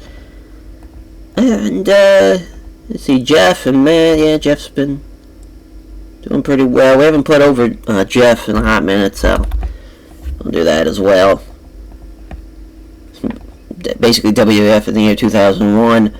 getting the praise. Yeah, financial reports obviously still good. Yeah, we got hundreds now in Saskatoon, Ireland, and Wales. So we damn near have all the spots at 100 again. It was looking pretty rough there in the beginning, but we got everything pretty much situated now. Yeah, it's the locker room police and stuff. Yeah, I'm not getting involved. Yeah, great show, though. Tonight, there's a one-off there for Jinder Mahal. It really won't, but we don't really care. We support Stu hard in this endeavor. I don't know what Stu did, but I don't really care if Quack was not on our side. Reckless Youth upside. So, Crossbones is upset. We're at a crossroads with Crossbones. Yeah, Spike's the man. Bobby Fish, yeah. Sure. Yeah, we try to create it. Yeah, everybody. Jesus Christ. Yeah, we just... Same answer over and over again. And now we'll see how we do in Portland yet again for the National League here. I'm hoping for a good show. But I think we have one pre-show match to do, and then for weeks 27 to 28 we go to Japan. We'll see how that plays out once we get there, but first we're going to make our final stop in Portland. Alrighty, so, Buddy Wayne's here. That makes sense, he's a local Portland guy. Yeah, come on back. Yeah, Ted, damn it. Somebody was wanting to come backstage. But, no, unfortunately, we can't use him. God damn it, Scott Norton. All these great people. I love you. Maybe next time, brother. Oh, Mike Von Erich pulling a rib on everyone. That's great. Warms my heart. Paul Lee having a small backstage clash with Bobby Heenan, which is crazy. I feel like those two respected each other so much. Blanchard and Ishii get into a blazing argument outside the venue. Xavier Woods and Chris Harris butting heads backstage as well. El Barrazo and Kerry Von Erich getting into it. Ole Anderson and Malachi Black getting into it, maybe. Yeah, they're going to be separated. Nakajima and Bret Hart. God damn, if Bret Hart was trading Nakajima as far as trying to help him maybe work in American wrestling psychology-wise, god damn. It's gotta be the limit for Katsuhiko Nakajima. Yeah, Paulie getting some heat backstage. Yeah, that makes sense. It's Terry Gordy about fought Brian Adams after he caused some damage to his rental car and actually refused to pay for it. Actually, Terry Gordy on the right side of things there. That's nice to see. Michael Hayes about fought somebody back before the show. Hell yeah. Fucking Freebirds, man. And Talway's got to create a finish. Hashimoto's brought for wrestler's court. Trying to, an hour late, pick it up Chono and Muto. So they brought a wrestler's court, and now he's got to pay for their meals the next 3 shows. There we go. We got out of there somewhat unscathed. So yeah, our pre-show match with Triple Threat and Rikishi and Scotty. After that, I believe we're all caught up as far as from the handicap matches to right those wrongs, and I believe at least. I believe we caught up with the Demolition one, which I think actually, now that Demolition one's got to get, because the Triple Threat and Demolition, that match doesn't need to take place, so that's great. We get to change shit around, so that'll be fun. But as far as we'll book this hodgepodge of a show, and we'll figure out where we go from there. Alrighty, so wow, they actually get the win again, the Triple Threat, so I don't think any of the Triple Threat matches actually have been changed as far as their finishes, so they lucked out there. Well, I guess maybe not lucked out, I think that's a bit taken away from what they've done. They've been getting wins left and right. Been doing pretty well for themselves. As far as our next endeavor, we have the opening contest, NWO beating the FBI.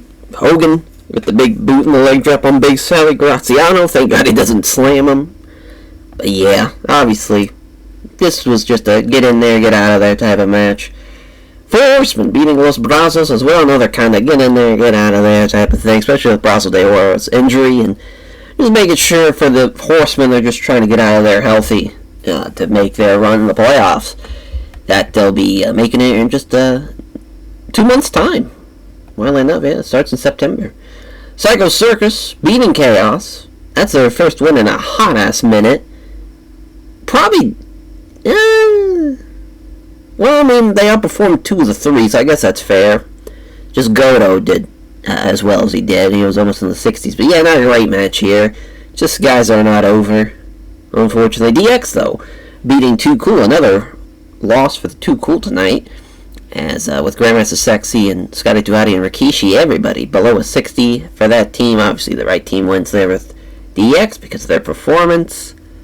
Still unclear, though, is this crowd. As Solo Sikoa getting the win for the Bloodline over Planet Jarrett. Definitely thought they were going to win. They're Planet Jarrett. They outperformed them every way. That's crazy. Tough upset for Planet Jarrett to lose. And we got a strained wrist from Kerry. So Mike Von Erich might get the call. But Kerry gets the win with the Iron Claw over Brody King. Yeah, Elsa Black taking the loss. Right call, I would say. Yeah, because, I mean, they all... Well, as I say that, though, you're going to look at it like, David, sure, if you were to go off of David and Malachi Black outperforming by 1 point.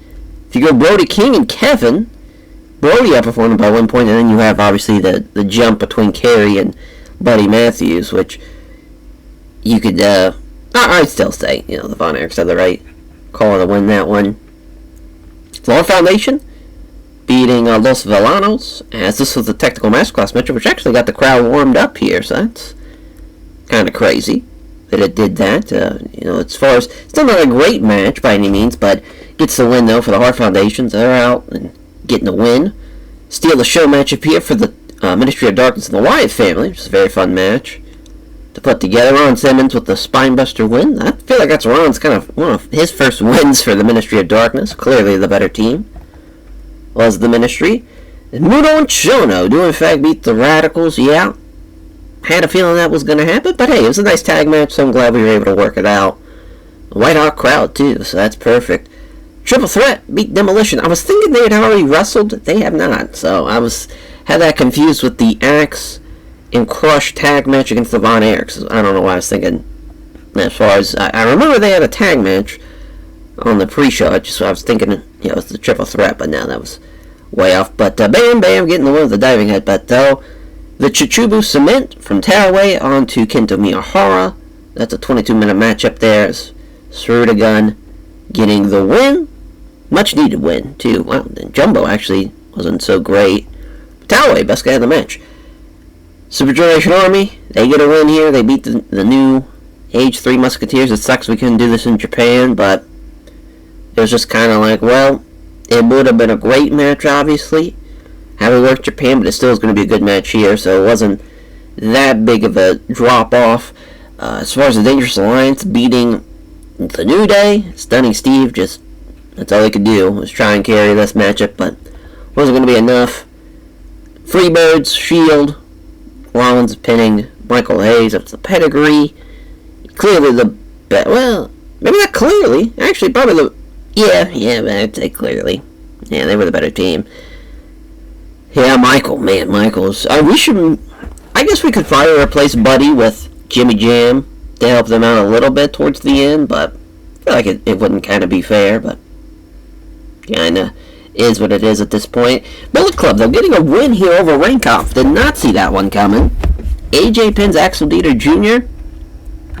That's a crazy win. What an upset for Bullet Club. How about that? They keep the wins coming. And then the Evolution beating Suzuki Gun. Oh my god, this card was all over the place. We fucking fucked this order all the way up. There's no way this should have been a main event. What the hell happened? As far as to make this happen, because yeah, boy oh boy, I don't even know what should have been the main. I mean, it shouldn't have been that. Really, it probably could have been Muto and Chono and the Radicals. I guess that should have been the main out of everything on this list, but it would have been weird to have an all-time Trios League in a tag match, but that was just an awful show. For our standards, at least. Brutal stuff, though. You could tell, I think, this National League is starting to rumble a little bit, just with all the personalities and all this shit that's going on. Yeah, it's put over Taker and Bradshaw, since we haven't put those guys over in a hot minute. Trying to think who else. Yeah, Rollins, haven't put him over in a hot minute. Well, for the Shield. And, trying to think who else. Yeah, Timothy Thatcher. and put him over in a hot minute as well. Yeah, Carey, got that strained wrist, like he'll be back to 100%. Thank God there's no... I'll sort it out. Hopefully. What you do? Listen, fully support him. Stand up for yourself, goddammit. Yeah, Terry Gordy. Caused damage to the rental car. Can't be doing that. I was delighted it went so well. Wasn't a huge success, but I'm very happy. As, very unpopular. And screwed up. Now he's got to face the consequences of that, which, people are Paul fans. Not liking that. Solo having an off night. Hopefully he gets that sorted out. And there we go. As, now, we go out of the States for the first time in this episode. Going to Japan to end it out. And hopefully we have some banger matches for the Japanese audience in Osaka and in Tokyo. Alrighty, so we are in Osaka for this show, of course, at Osaka Castle Hall.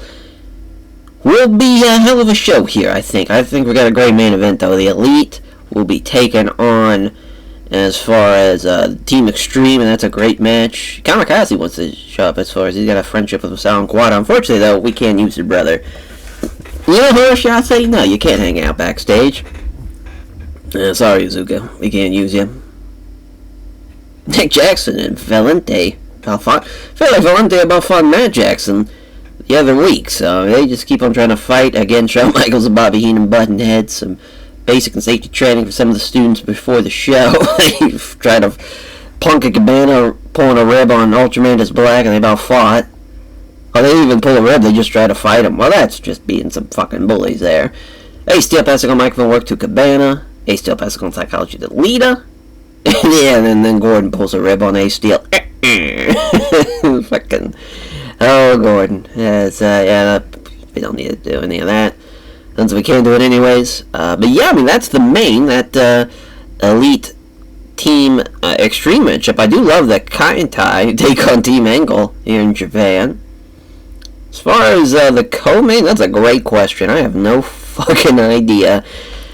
Yeah, because there's really, I guess the ECW Rituals and Gen X will probably be the co-main. Maybe Team DK and Undisputed Era. We'll see. We'll see how it all plays out. Alrighty, so we start off with LAX in the Jurassic Express. As LAX get the win, they were the better team. Glad to see them get a win. They were kind of losing a whole lot here this episode, I felt like, and they get a win here at least. And it was a deserved win, too, so that's always nice, too. Oh, man, after picking a fight with Ultramantis Black, they go out there and beat them, too. Second City Saints getting the win. Punk didn't do all that well, though. Only a 79 for his in-ring performance. He looked good in the match, though, I guess. Death Triangle being the Bang Bang Gang. Another 12-minute match here. Obviously, they're going to get the win there for the Death Triangle. But Juice, though, actually did pretty well for himself. A 60's not too bad. 61 here. Oh, a stomach infection. Damn, Ricochet just keeps on getting fucking injured. But that doesn't sound too good there. Tozawa, though, gets the win. So Monster Express actually get the win. We see Sami Zayn take a package German suplex hold. That is a hell of a finish. And a hell of an upset. That is, I cannot believe they won. And we have Los Gringos Locals beating Best Friends. It's Eddie with the lasso from El Paso here in Osaka. And Eddie, obviously best guy in the match, carrying this one. Yeah, Trent with that broken jaw. Still going out there. I bet that plane ride with a broken jaw probably didn't feel so hot. Maybe just take a buck, as far as do the old sleeping pills on the plane trick to numb that pain. But LIJ beating the Dudley Boys here. Huge upset. But again, this is so beneficial being in Japan, because you're going to have an over team getting a win because of it. As Naito pins Spike too with an overhead suplex. What in the world? I guess it doesn't have the Destino and shit. I guess that makes sense. It's probably still No Limit era Naito. So yeah, we'll probably have to look at his moveset and shit. But hell of a win. Hell of a win for LIJ. Now we got another stomach infection and a broken collarbone. So Undisputed Era getting banged up here. Broken collarbone is real bad. And O'Reilly's stomach infection. If he can't work, then yeah, Undisputed Era's got to forfeit some matches. They get a huge win, but now it's like at what cost? Because now you're down potentially 2 guys coming into the playoffs. That is just brutal. Absolutely brutal. Team Canada losing to Los Patos de Mal here. As Hector Garza with the Hurricane Rana win over Petey Williams. Yeah, Hector Garza does pretty well over here in Japan. Yeah, they were the better team. That's kind of crazy, actually. What a win. Good shit. For Los Patos de Mal. Blood Generation beating El Sky team. Yoshino getting the win over Valente. Yeah, some great shit there, obviously from Doyoshi and then from Mystico as well. White Hawk crowd, man. People in Osaka rocking. Father and son meeting here for the second time in this league.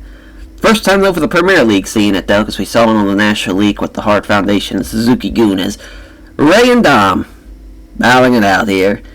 Billy Kidman involved in the finish though over Rhea Ripley. I kind of wish Ray would have pinned his son, but I get it. I don't like that Rhea took the pinfall, and it is what it is. Conan was really off his game. I mean, this would have been a fun upset, though, if they pulled it off, but Filthy Animals get the win. Nonetheless, Triple X beating 3MB. Daniels with the last rights onto Heath Slater. Yeah, not the greatest of matches. But Daniels does pretty well here, an 86. 91 for the Kings of Wrestling in the 3-count team. As we see Claudio get the win to neutralize over Shane Helms. Yeah, clearly better team. Obviously, Kings of Wrestling. Even Larry Sweeney almost in the... He's in the 60s now. Fucking awesome shit there. Holy shit. A massive upset here. Kai and Ty Deluxe beat Team Angle. Unreal.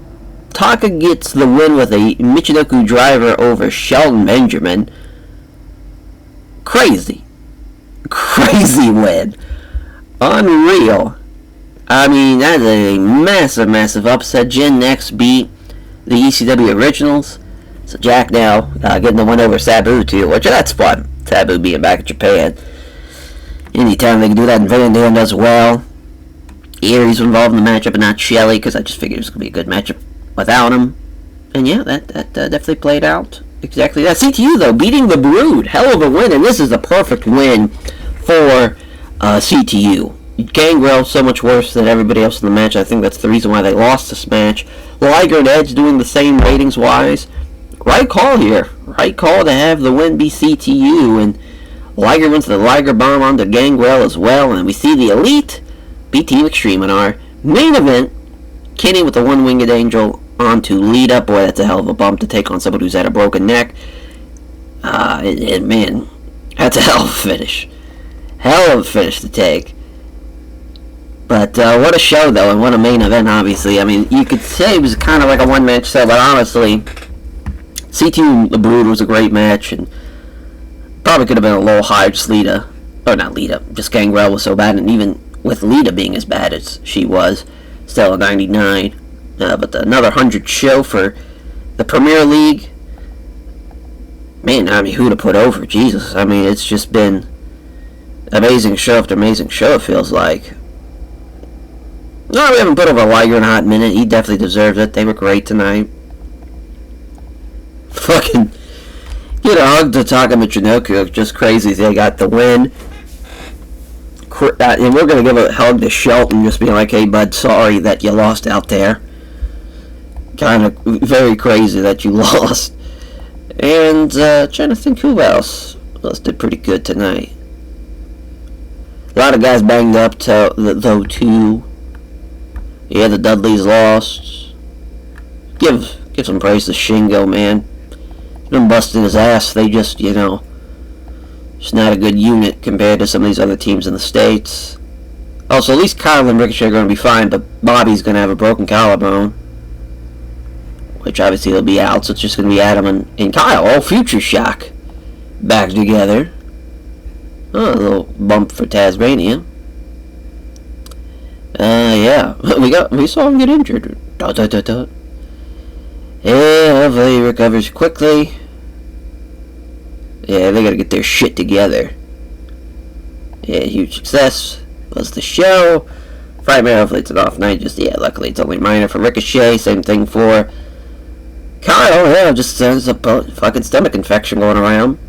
And now we'll see how the National League does in Osaka, Japan. As Momoe Nakanishi here, she wants to hang out. Fuck yeah, I'm gonna hang on out here. One of the best Joshis ever. She was really incredible during a time where All Japan's Joshi's division not really had the biggest of highlights, but she was incredible. Hunter burying Zombie Clown for his lack of popularity. James Storm brought for Restless Court, picking up signed of being an hour late to pick a signed travel partner before they got on the flight to Japan. Sure, Chris Harris loved that. Got missed out on a fucking flight to Japan. Michael Hayes failed to pick up his share of the tab at the bar, and I'm sure with the partying with the Freebirds, I'm sure that was a hell of a tab. But now he's gonna pay for drinks for everyone to the show. And he loves that. Basic and safety training drills before the show. Yeah, Bird's got an idea to enhance his character. Candido and Crush getting into it. Fucking Rikishi teaching his sons about the ins and outs of the business. And there we go. We do have to, as far as for the show, you see there's only 15 things booked. I really got to sort out kind of how I want these kind of next couple of shows to run for the National League, because the schedule's a little set up differently than the Premier League, and it's really been a pain in the ass. Probably the biggest mistake that we did was not having them done on the same type of schedule. So right now it's just kind of figuring out what all needs to be booked.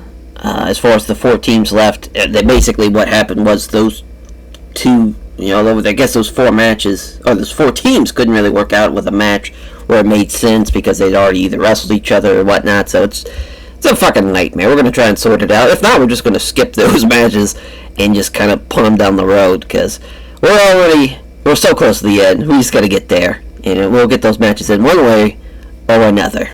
Alrighty, so at least 15 matches on the card. The teams that are now booked tonight are the FBI and the Triple Threat, which is not terrible. We'll again try and make up for it, but it's just the only way we're gonna get this National League done, or we'll be here all fucking day. The 4 Horsemen do get the win over Los Villanos.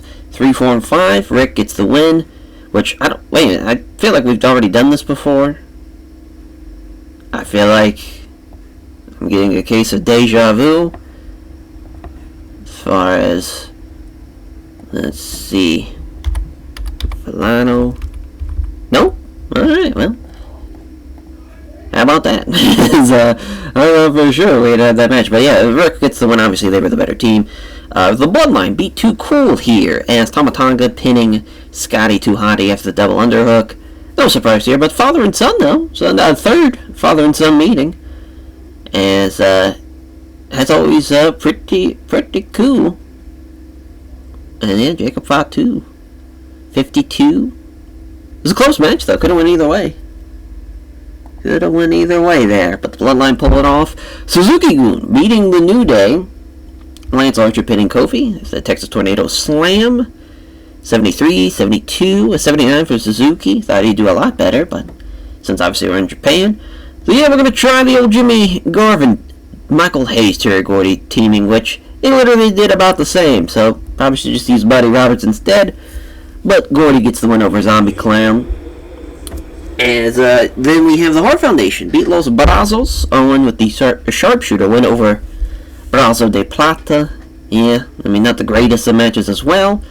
But we knew that they were going to get the win in that affair. House of Black, though, beat Planet Jared. Did not expect that. Thought for sure Planet Jared was going to get the win. It was actually a pretty close match. If this was in the States, this would have went a lot better. But hurt him in the long run, and Buddy Matthews getting the win with the Silver Star Press. The Dangerous Alliance beat the Wyatt family here. Rick Rude with the Rude Awakening over Bray Wyatt. Clearly the better team as well. Another 80 as well. Kensuke Office beating the Chaos team of Goto, Ishii, and Yoshihashi. This would have been way better, obviously, if Okada was involved, but alas, it is not. But Kensuke with the Lariat win over Yoshihashi. Crowd still simmering. Then we get the Shield and Demolition. Rollins wins with the Pedigree. Clearly the best guy in the matchup there, and trying to get things along. Ring Conf beat DX here. Billy Gunn with the with an Axel Dieter. Oh, and never mind. Ring Conf won. Oh my god, I'm about to say, as Axel Dieter Jr. gets the win with the Axel Dieter Senior Special. That was wild that he got a finish, but he was at least better than Billy, so at least that made sense. Yeah, this crowd though, just not into it. NWO and the Von Erichs. This doesn't even lift the crowd. As far as, yeah, I guess, really, David probably spent the most time out of those in... Well, really, Hogan obviously should have been way bigger in Japan. It just, his in-ring performance is not going to be great. Yeah, not the best idea to have that be a Steel Show matchup, but the Radicals, they do, in fact, beat the Bullet Club here. A hell of a matchup. AJ and Carl Anderson, they even have the great chemistry on that, and it still wasn't enough, as Benoit and Saturn get the win. Hell of a matchup, though. Then we see Evolution beat the New Age Three Musketeers. I was really hoping for the upset here, but not the case, unfortunately, and Shibata takes the pedigree, too. Fucking A. Sarudagun beat Ministry of Darkness here. Tally getting the win over Bradshaw. This is a massive win. Unbelievable upset there. Taker actually doing a 77 is kind of crazy, but Tally and Bradshaw too. That'd be an awesome match though. Bradshaw in All Japan during that mid-90s, late 90s run, he would have probably ruled, to be honest. In this matchup here, I mean, this had to be the main event when we were going to Japan. Super Generation Army, Three Musketeers, and the Super Generation Army get it done. They beat the Three Musketeers team. I thought it might have been a draw. That's probably how I would have booked it.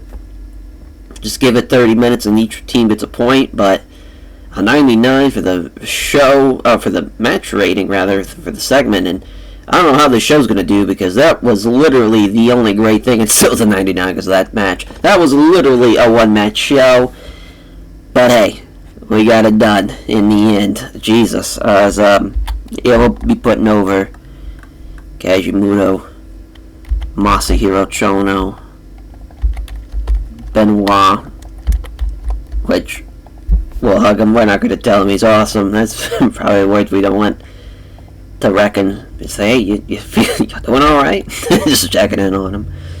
So, ticking time bomb situation. Nakamura will give him a hug too. That's how you're going to pull off a win, brother. For the old Three Musketeers, yeah, still no popularity change. Yes, and I'll sort it out. Off night for Oli, yeah, probably a one-off. Yeah, that's oh, yep. Due to his poor morale. Yeah, a lot of people just having poor morale. I fully support Zombie Clown in that endeavor, though. It's fucked up. He's just trying to get something going. Yeah, Douglas is happy, and have more people unhappy with that answer. Great show, though, for the National League show here for day 27, week 27, if you will, as far as I'm said. But yeah, Kevin Nash happy. Yeah, that's just pissed off more people doing that. And then now we stay in Japan, but we're going to Tokyo here to begin the month of August and to end out this episode with the 28th show for each week. The National League, hopefully we can get a little bit of, as far as continuity with that, but it's difficult, man. And it's going to get even more difficult once we get closer and closer to the end, but a lot of crazy shit has been going on. But I'm feeling pretty good, though, about week 28. As far as, boy, some people still having morale issues, but we're getting it together. We should have a good show. Fingers crossed, everything goes well, nobody gets hurt. So alrighty, we'll see what the locker room incidences are for these final shows of the episode. Oh, Yoshiaki Fujiwara wants to work tonight. Sorry, brother, I can't use you. Tadaru, yeah, you can hang out backstage. Ace Steel entertained the locker room by organizing a poker tournament. Plus, Hero lifted the locker room and he created a silly game afterwards that became very popular. 9 people showing up for the pre-show basic and safety training stuff. Daniels has an idea for a finish. Jeff Hardy has an idea to end his gimmick. I'm kind of surprised. I don't think he really needs any help, brother.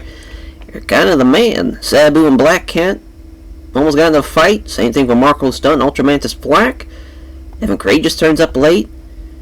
Yeah, passing on the, what's going on with the ins and outs there from Hero for Claudio. Passing on Selling to Frightmare. Passing on Psychology to Hollow Wicked. And then Ace Steel passing on Psychology to Lita as well. So yeah, we are at Kawasaki Stadium.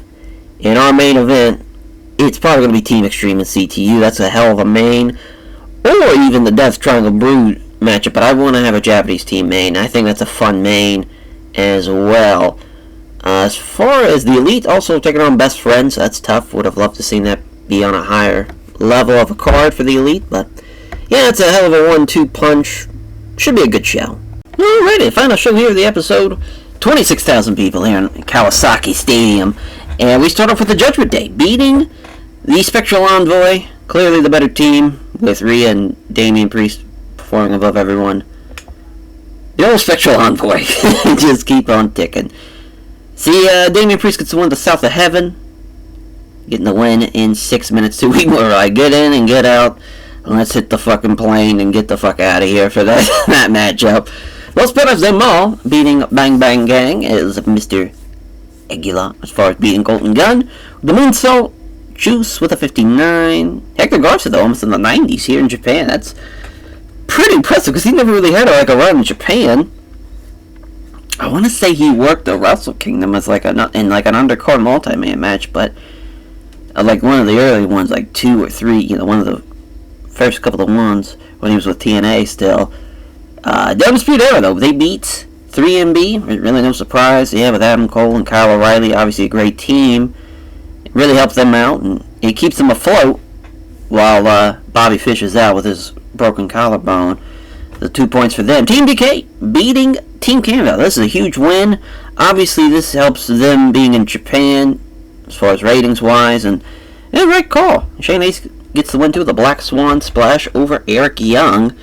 In our next matchup, regular old regular old trios match for the Young Bucks and Kenny against the Best Friends. Yeah, Trent's still pretty bad, but as far as Omega wins with Quartz Wrath over Orange Cassidy, Shattered Elbow for Men's Tale. Another team biting the dust on the injuries, as they do get the win, though. Another shocking win, and probably their last shocking win as we go back to the States.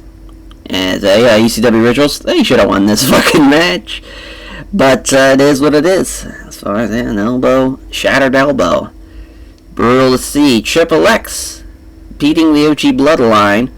I guess we could have Kazuhashi come in for Kanta Deluxe. Or even Funaki. I guess that would also make sense. And I think... Well, no, I was thinking that if Funaki worked with Dick Togo and Taka, but actually they didn't. But I think now...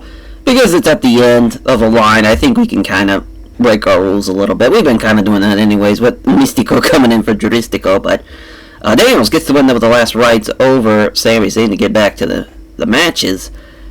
Great win for Triple X. Sky Team beating 3 Count. Volador Jr. beating Shane Helms. And trying to steal the show, which they did. I mean, it got the crowd buzzing. Mystico with an 83. Yeah, I'm surprised he wasn't involved in the finish, but... Good match, though, nonetheless. Another 80, and it's a win for Los Ingobernables de Japón. We should have gave this way more fucking time. Only 10 minutes, and that is a disgrace, to be honest, with so much talent in this match. This would have been awesome, though. In, like, a Dragon Gate kind of setting. Maybe, well, probably, I mean, Naito at that point had already been kind of banged up by the time this kind of version of LIJ was rocking, but not completely foregone where they could still work this type of style. Fun match, though. Just crazy that LIJ won. Team Angle beating the Jurassic Express. Jungle Boy losing to Charlie Haas, as the Haas of Pain getting the win for Team Angle. And of course, the crowd very, very hot now. And we roll on. Monster Express beat Sexy Saints. Tozawa pinning ATTL after the deadlift. Another Japanese kind of native team, if you will. Even though Ricochet and Uha are not from Japan, but obviously they worked in Japan during that time of the Monster Express, and Tozawa getting the win too. It's an upset for sure. Crazy. Absolutely crazy. Los Gringos Locos beating the Kings of Wrestling. This is a huge win. Eddie gets the win with the Lasso from El Paso on Larry Sweeney as well. Upset for sure. Claudio and Eddie did basically the same, but then you got Hero, who clearly outperformed Black Cat by 20 points, and Larry Sweeney and Art Barr did the same. Tough break, but a win for Los Gringos Locos nonetheless. Blood Generation beating the Dudley Boys.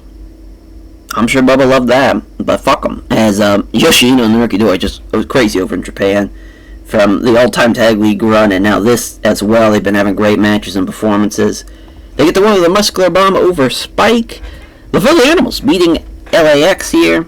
We see Ray get the win with the Springboard Rana.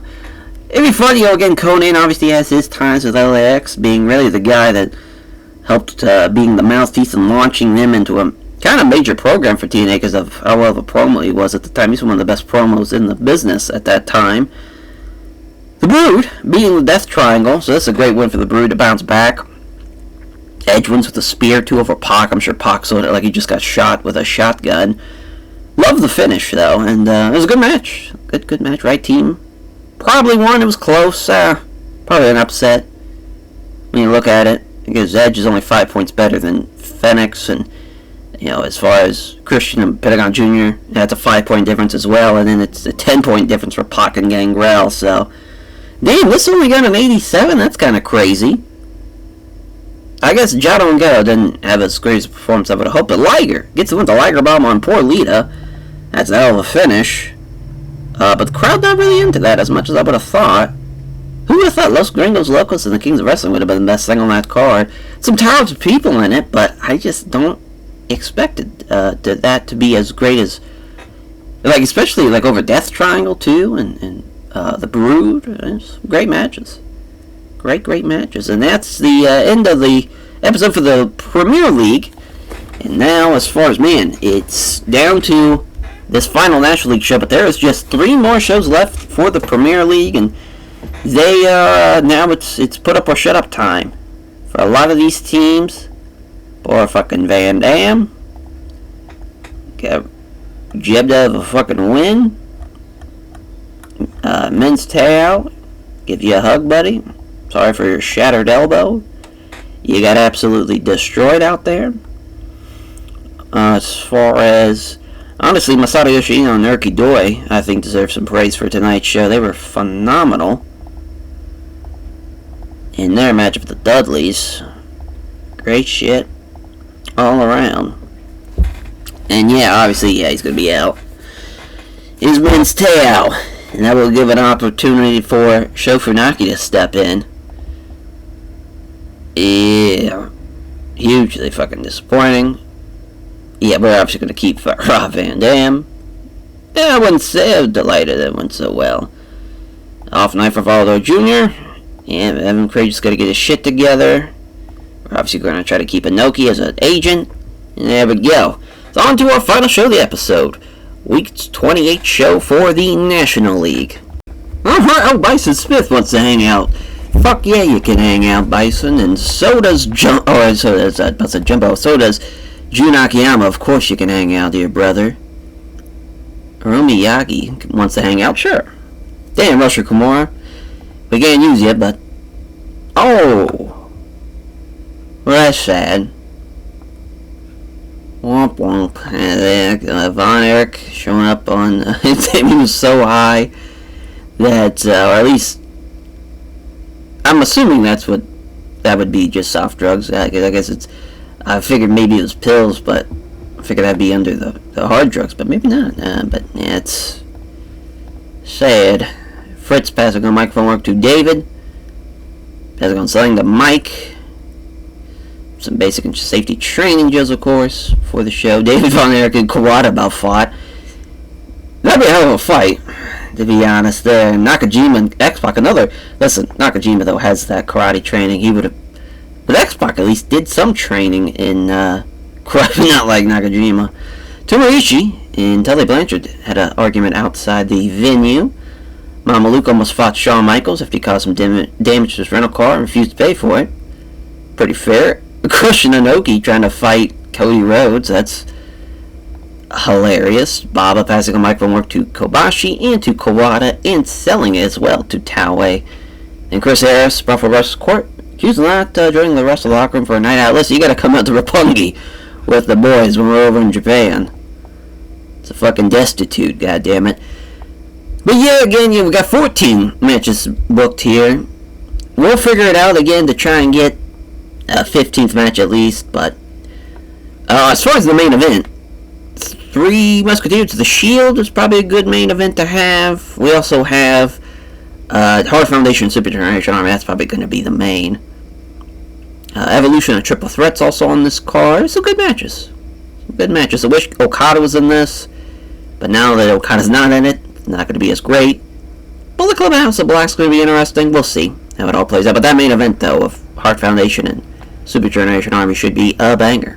Alrighty, well, we managed to at least make it 15 matches for the night show, or for tonight's show.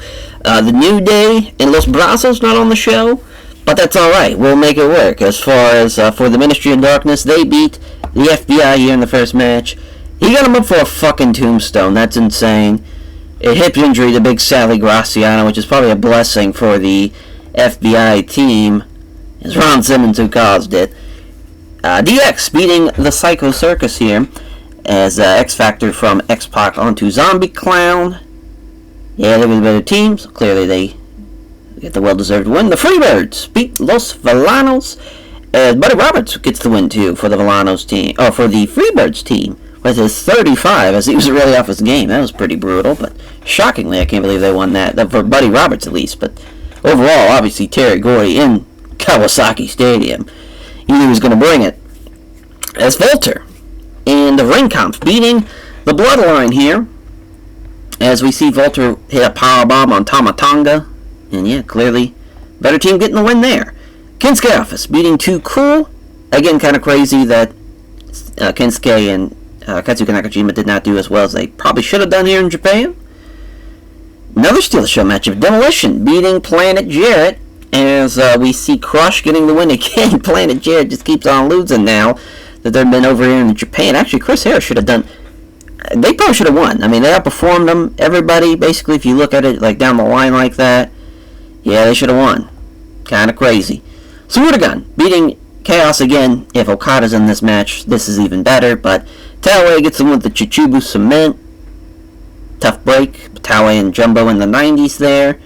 Again, this was going to be a trios match, but Kevin unable to perform tonight, so we get a tag match instead, which is a good match, but it just... We put it at the wrong spot, too, because we put it as a technical masterclass match, but the crowd was already rocking and rolling, so that was just our bad. I put it in the wrong spot. And Three Musketeers, the New Age Three Musketeers, get a win. They beat the Wyatt family.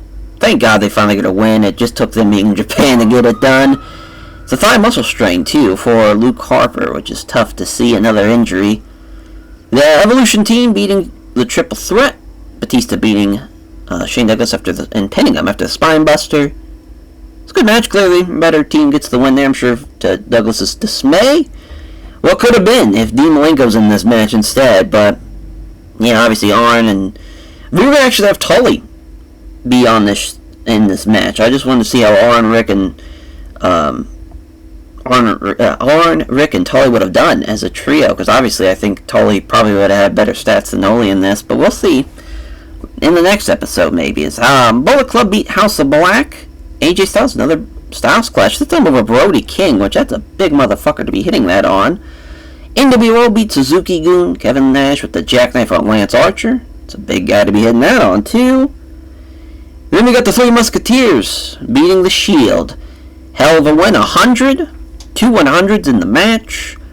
Crazy fucking match. Chono gets the win with the STF over Dean Ambrose and the Super Generation Army, beating the Hart Foundation our main event. Even with that injury, still a 90. We had 3 100s in the match as well with all the Super Generation Army. Them in Japan is just a fucking cheat code, but a hell of a show though nonetheless. A 96 for our final match of this episode. Our final show of this episode, rather. Gary Shiminu to put over. I feel like, yeah, I mean, Kobashi, Masawa, and those guys, as far as all the Musketeers, they were phenomenal tonight. Might as well put Taue in there too. I just put over the 4 pillars. It makes sense. They were great tonight. Phenomenal stuff there. Them, the Musketeers, even Nakamura and company, they did well. Yeah, hip injury. All those, they're luckily are going to be good to go. Oh yeah, listen, they're getting some ribs going down. Yeah, anything like that. Very disappointing. Damn, he injured somebody again. I forgot he did it the first time around. And hopefully he apologizes. He does. That's good. Yeah, Tony Mamaluke. Fuck you, Shawn Michaels. Yeah, great show. Yeah. It's part of the business when you're that fucking big. Just trying to piss him off at that point. But that will do it though for this episode. 28 shows for each fucking block. Or in the books, each league rather. Fucking blocks. Who am I kidding? Has the all-time Trios League coming up on the final little stretch of shows here of the regular season. We'll see if it all comes to a conclusion, as we've had injuries, we've had ups and downs, we've had upsets, and we still are not even done. And we'll be going back probably to the United States. Maybe we'll go to Japan, or maybe even go to Europe. We haven't went to the British Isles or anything like that. That'd be a good idea to do. It'd be kind of like a neutral zone, I think, for a lot of people too. So that'd be nice. But yeah, that will do it though for this episode. Thank you all for watching. Apologies for the delay. You can blame UFC show plus the Ryzen show being in the same day there. Couldn't get this out in time by Sunday, unfortunately. Was hoping it would be, and now by the time this all gets entered, it'll probably be Monday now, so that's just fucking dandy. But that will do it. Thank you all for watching, and we'll catch you guys next time for hopefully a much easier episode to do, because it will just do the regular season and the All-Star and the special showdown show between the all-time Tag League 2 leagues colliding for the first time. So that should be fun. Take care, everyone.